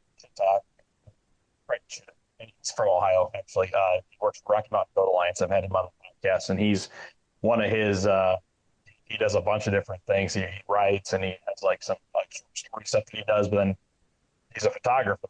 And he goes out with people when they go hunting, and like instead of having someone that's like filming you this whole time, he's just like taking photographs the whole time. So he tells your story of your hunt, but in a series of photographs. And I never thought much about it, kind of being a guy that's like, hey, let me go video my hunt type thing. But then you watch him do it with photographs, and you're kind of like, there's almost something to that, because you have to imagine every single thing that happened around the photograph and the whole thing. A picture's worth 1,000 words. But then when you go do a video, the thing I find myself doing most when I'm editing all these videos is, and I've got more hunts now that are just sitting in a file somewhere that I need to like figure out how to put together. But the hardest thing to put together is like, where do you cut stuff out? Because everything that happened feels so important to you when you're going back and edit, especially when you're personally attached to it. But then there's only like certain things, like the guys that are probably really good at video storytelling, like they kind of know, hey, I'm going to tell this story. Here's a story I want to tell, and I'm going to use the video to kind of support that. But if you did the hunt yourself, like in my case, half the time I'm sitting there watching, and I'm like, this is going to be a 3.5 hour long video because I got 3.5 hours of footage here. And, I want to make it 15 minutes so people actually watch it or whatever, on YouTube. And it's like, how do you do it? Like, that's the hardest part about it.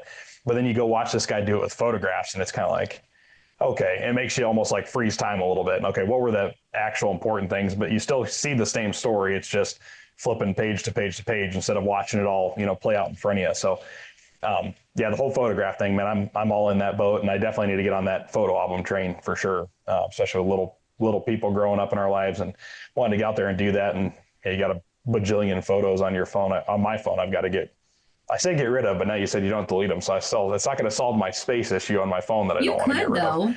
But I tell you, I can, yeah. I pay the extra money to Google, and now I got so much extra storage. I hope I don't max this out, but I'm a long ways off. But it was same thing. It was screaming at me. I don't have enough storage. Mine was doing. I think I'm paying like $14 a year for the storage now. And that's it. Yeah, and it's not like I got money coming out of my ear, but $14 to not be hassled about deleting photos anymore. That's actually not a bad thing. So important.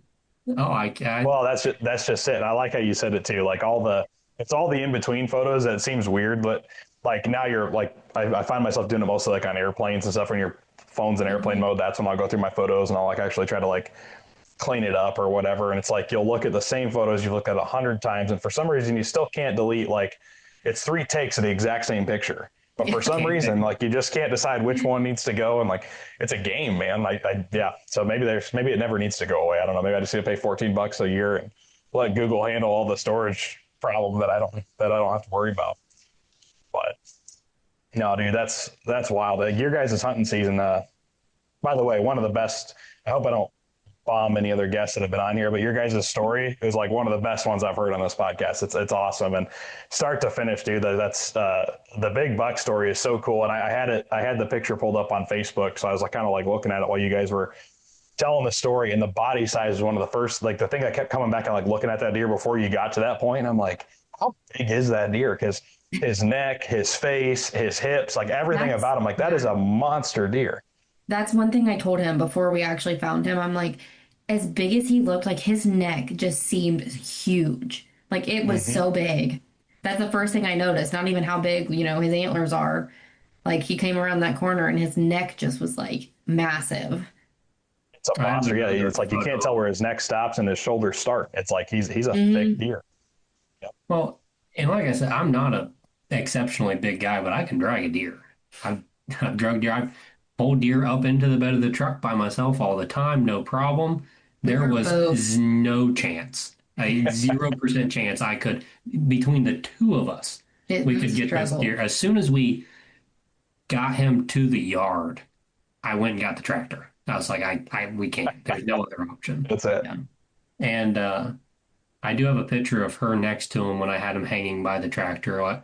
It's what I like to think of as like your typical Wisconsin photo. The buck's hanging from the tractor and you just stand beside it. And that thing just dwarfs her by how massive it is compared to her. It was a huge deer, and I feel like I did an injustice not weighing it. I don't have a scale here that would be appropriate to do that kind of a weight, and we process all our own deer, so the thought just never crossed my mind until after. Yeah. Well, until after, and everyone sees the pictures, and I've never had anyone ask me how much a deer weighs before, and so many people ask. And of course, my husband's answer was 400 pounds, and he's like, "Oh, really? How'd you come to that?" And he's well, my scale goes to 350, and he's like, "Oh, so you weighed him?" And he's like, "No, why would I put a 400-pound deer on my scale that goes to 350?" People were getting pretty upset with that answer. I did have to finally quit saying. That's a great answer, though. That's like the best answer. I killed a buck 3 years ago, chicken foot. Yeah. He was an ancient deer, super old. Super cool deer. Super cool deer. Wish I would have sent a tooth out to get him aged. Super old. We picked him up, threw him in the bed side by side, no problem. I mean, it wasn't even he was a large deer, but you can move him.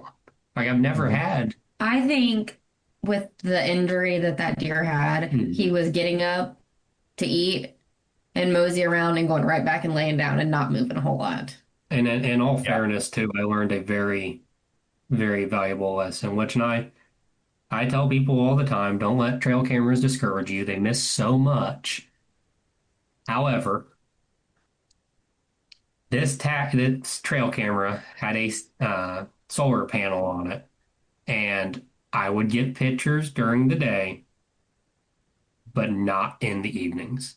The sun could only hit the panel first thing in the morning, and apparently it would charge up enough that I would get pictures of some squirrels and birds and deer if they came in between the hours of 10 and 2. And it was not taking pictures past 3 p.m. And it makes me wonder if that deer had been coming in every night, every morning like he had the year prior. So I did have to, I had to learn that lesson, I guess. And listen, that his wife was right. Yep. I had to admit that. And of course, I had to go putting my foot in my mouth prior to that, too.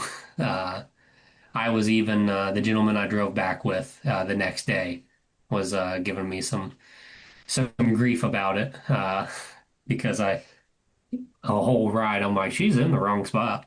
She's in the wrong spot. She don't listen to me. I'm smarter. I am smarter. I don't know. The story, the way it all played out, though, I think it's pretty darn fitting that you had the opportunity to say, okay, you had Jesus in the chair across from you. You got a chance to, you'd heard this before. You saw it, you implemented it. You got to practice. Those little tidbits, I guess, that we kind of get throughout life that you're kind of like, okay, but something will remind you, like, hey, I remember hearing this one time. Let me pretend like Jesus is in that chair across from me. And she got a chance to pray and then do it.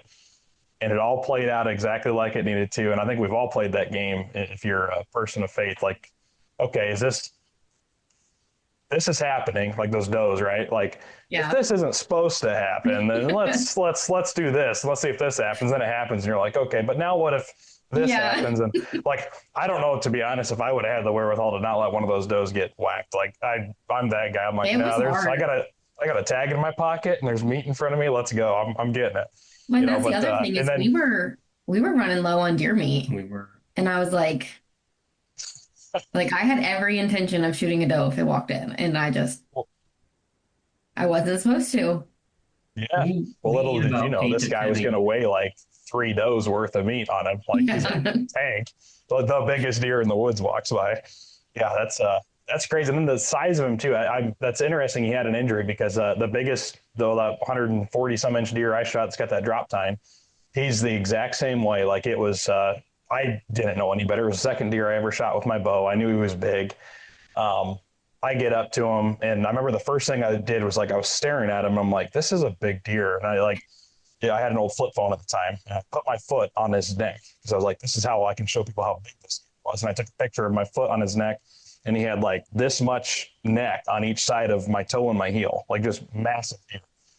And anyway, me and the landowner's daughter, actually, she came out to help me gut him and do that. We covered him with the tarp because I had to go to work. And my dad, I knew I couldn't drag it out by myself, and I wasn't going to ask her to help me. So waited for my dad and his buddy to get out there. They both did the same thing, dude. And they're like, my dad's 6'6", his buddy's the same size, both 300+ pound dudes. They didn't let me drag it. They were struggling to get this deer out of there. And I'm like, same thing. I wish you had a scale to just weigh in, because I bet you was every bit of 300+ pounds. And yeah, just one of those deer that just kind of make you scratch your head. But the thing that the running joke I always got was I got him. My dad wasn't a hunter, but the landowner was, and it was his business partner. And so he was always giving me all this crap about why I got this big deer, and he's never killed a deer that big or whatever. But it had a clubbed foot on him. And I remember like one of its nails looked like it might have been like infected or whatever. And so I'm kind of wondering if it wasn't maybe exactly what you guys just, I never thought about till you said it, but he might have just been getting up and barely moving as little as he needed to. And then just getting as heavy as he could. But the only thing that brought him by was a doe, but he followed a doe right by the stand, and that's what got him that day. But yeah, that's wild, man. But yeah, you guys, the cool part is the trail camera wasn't working. So that deer he may have been there. He may not have been. Maybe God brought him by that day. Maybe he could come in there every single day. But either way, it was like a faith move. Like you went to the stand that you had a gut feeling about. Hunter's getting a lesson in humility over here. Unreal. He didn't know it at the time, but he would get it later, kind of thing. And it just totally changed your guys' outlook on hunting. I think that's so cool.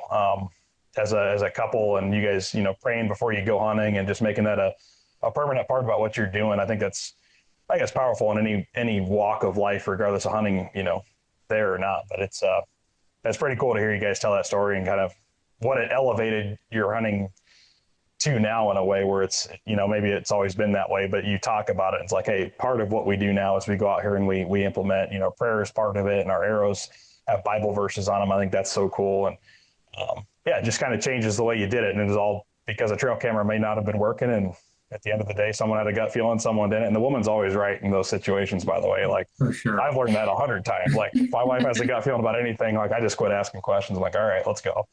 I'll doubt it quietly to myself. So that's awesome, man. And then your buck too. That's hearing your story. I feel like every deer story that I have is mostly like your hunting story. Like, it's like, I'm shaking, it's my deer. I love that you said that. Like, it's just one of those deals, dude. It doesn't have to be the biggest one, but I always seem to find something about that hunt that just is it, and it works and it clicks, and it's like, okay, that's the one, let's go. And sometimes they're big, sometimes they're not, but there's always just that little bit of an it factor about the hunt itself. And I'm just like, I'm pulling the trigger, and then we're getting it done today. And, for me, it's always, I again, get into it on my own. The first deer I ever shot was actually, it looks very, very similar to, I've got your picture pulled up behind here on Facebook, Hunter. Very similar to that deer that I got with my bow. And I remember I took it to the locker and had it processed, because it was like September in Iowa and it was really hot. So I wanted to get it done, and it cost me like $115. And I was like a penny pincher hardcore at the time. I'm like, $115 for no more than I got, dude. I'm doing every deer from here on out myself, and got a grinder. But so I get more upset now, less about hunting the deer, but like I get a little bummed out at the end of the season if I don't get to break my grinder out and like go through the whole process in the garage and just do my own meat. So I love that you guys do that too. And it's, I don't know, it's all encompassing, but yeah, the two stories are perfect, I think, in my mind, because you had the big buck story that's got all the back tail, and then you got yours that was like just the perfect situation. I'm going to smack that one and then let the does run away from my wife forever. So can I give you the best piece of processing advice I could ever give someone? yeah, man, let's hear it. Does your wife have a KitchenAid? Boy, do I have a story for you. Yeah. So, I got chastised on Christmas because I got her one because she's like, she likes to bake. That's kind of like the one type of cooking she really gets in the mood to do. And she's been talking about it forever, just never did it. So this year I'm like, I'm going to surprise her with a KitchenAid. I got her a KitchenAid, and then the whole Christmas, and I hope this isn't offensive. I'm going to chalk it up to pregnancy hormones. Like, she got this thing and she was like talking up and down about how she's going to return it. No, I don't need this and this and that. And I'm like, dang, dude, I thought that was going to be a hit, you know? But yeah, so long story short, she does have a KitchenAid right now, and we convinced her to keep it. And she's made 3 batches, I think, of muffins now and a couple batches of cookies and hasn't broken out of the cupboard yet. So we'll see. We're still working on it. But yes, we have a KitchenAid in the house. I will tell you, I've had 1/4 horse grinders, 1/2 horse grinders, a 3/4 horse commercial grinder, and they're okay, but they're not great. They're slow. They can get jammed up. They bog down. So my father had a restaurant for years, so I was able to access some meat processing equipment, and I had a gigantic Hobart mixer with a grinding head on it. And that thing was great. I mean, you could put an entire top round in there without cubing it up, and it would grind it when it slowed down. Well, I bought a cheap little, like $39 meat grinder attachment for her KitchenAid. It is the best grinder I've ever used, second only to that Hobart, that giant one. It doesn't bog down. It doesn't slow down. You put it on like setting 2 as fast as you can feed that meat through. I'm pretty much a 2 course grind kind of guy. I want to feed it through on course once, and I want to feed it through on course a second time. I don't mix anything into my burger if I'm not making like sausage or anything. And I will never buy another meat grinder, I don't think. And it's easy to clean. It's so much easier to clean. There's like 4 pieces. And now it's one less appliance we have in the house. Like, I don't have to go dig the meat grinder out. I just have this small little bag of the grinding head attachment for the front of it. And it just works so much better. It's a good buy. So I recommend that to anyone I talk to now. It is probably the best thing I've done for myself. Well, heck yeah. Well, hopefully they give you a kickback on sales because they just sold one. That was one of the things on the KitchenAid too, like just looking at all the different things, like all the attachments you can get. And the grinder caught my eye, but I'm kind of like, is it worth it or not? But there we go. I think out of a guy that processes all of his own deer, and he's KitchenAid attachment's the way to go. I got the cheap Amazon knockoff attachment too. Like, I didn't even get the name brand one. It is stainless steel one though. It is stainless. Yes, you want to make sure you get a stainless steel one. For sure. And it's also like I can take that whole bag of that grinder head and I just keep it in the freezer. So whenever I'm ready to grind, it's ready to go. Yeah. So. That is a big tip too. Actually, you mentioned it. So I think I heard that from Meat Eater maybe about keeping your grinder pieces in the freezer. Yeah. That does help a lot. I'm still running the standalone grinder or whatever, but I do take, before I ever process everything, I take it and I just run all the parts in the freezer overnight before I go out and do it the next day. And that seems to make a big difference actually, especially in towards the end when like the grease and stuff kind of starts heating up and all that, and whatever. But yeah, that's a good tip. But in this case, your whole grinder goes in the freezer and you call it a day. Even better. Oh, and you just throw it in the dishwasher, put it back in the bag, back in the freezer, and I always know where it's at. All done. Well, that's so cool, guys. Your guys' story, like I said, I think this is my favorite one I've heard so far. No offense to anybody else that's been on this podcast, but the two stories were so perfect to go together, and they tied together the whole way. And then having you two on as a couple was really cool too. I just first time ever doing it, but I loved how you guys went back and forth. And if you guys we just switched our hosting service. So this one has an ability to like launch video to YouTube. The other one didn't automatically. I would have to like launch two separate things. So anyway, long story short, this may end up on YouTube with a video. I'm not sure. But if it does not, like the other ones have not, just getting to watch you guys interact together was one of the coolest things I think I've seen. Like the looks you guys give each other when you guys are telling stories is awesome. You guys are clearly made for each other. So props to you. High five. That's a pat on the back for you guys. I love watching you guys and kind of how you guys are working together there with the stories and all that, man. Yeah, and the life advice you guys had to offer too. I think this one added a little bit more value to the punch than most of the other episodes too, if I'm just being honest about it. So, no, I've appreciated having you guys on, and you guys are clearly killers too. So I think there's going to be more stories in the future that you guys can easily come back on and tell, whether you want to do it together or separate. Either way, we'd love to have you. But the one thing I ask everybody when they're on this podcast to close it out is leave us with something good. You guys have left us a ton of good stuff in the podcast. If you want to close it out and call it a day, please tell me. But if not, I'd love to hear something from either one of you that you just think the world needs to hear right now to leave the world a better place. Put God first. In front of everything. Put your family second. I mean. And then hunting third. And I love it. Really. That's what it is. I mean, we're so blessed in everything we do. Yeah. And it's all possible because of him. And I can't say it enough. I will forever honor any deer I get in his name. So just a little short thing. Neither one of us were saved when we got together. Mm-mm. We got saved a few months apart, and then we got baptized together, and we started putting God first in our marriage, our family, our hobbies, and it's by far changed our whole life. I'm so blessed. I still have a amazing group of friends that I've had since high school. We still hunt together. We get together every Thursday, and some people in that group have needed some help, and they have went to God, and one of them's getting the professional help he needs right now, and we can't wait to be there for him as soon as we get another chance. And another one got saved this past weekend, and it just seems like the more we honor him and put him first in everything we do, just the better everything keeps getting. And that's the best advice I think I could give anybody. It doesn't matter what you're going through or what you're worried about. He has the answers. I love it, man. Yeah. Like, you think you have to stop or put God first and quit doing other things, but like you don't. You just bring him with you. Yeah. Yeah. Put him in the blind. Put him in the blind and the empty chair. Put him in the blind.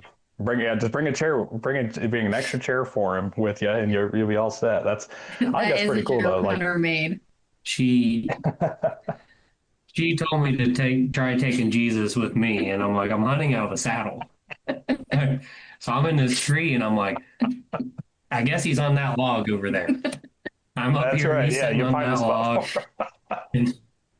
And Jesus walked behind me because I looked behind me because I'm not so sure they're not going to skirt around me here. I'm a little further up because of the wind than I wanted to be. Yeah, that's a little bit trickier. Jesus in a saddle. This has it's honestly been very fun to get to sit down and do this. It's great. You're a great interviewer, great at asking good questions and keeping the topics. And this was the funnest thing we've done in a little while. This is honestly, it's got to be like a little date night for us.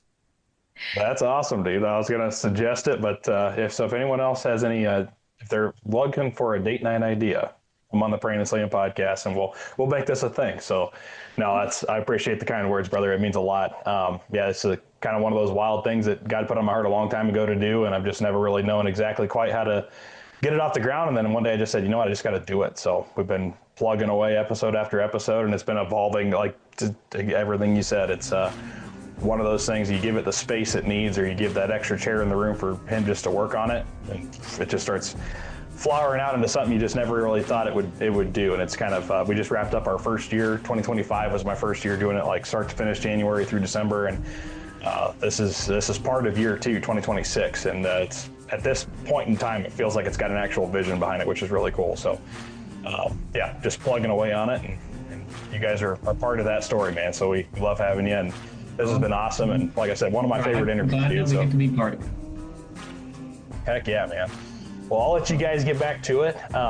Thank you again for coming on, and we'll make sure we have you guys. If you guys ever have a hunting story to share, make sure you send it to my messenger or wherever we can find it, and we'll make sure you guys get back on here. And if you need a date night, just let me know.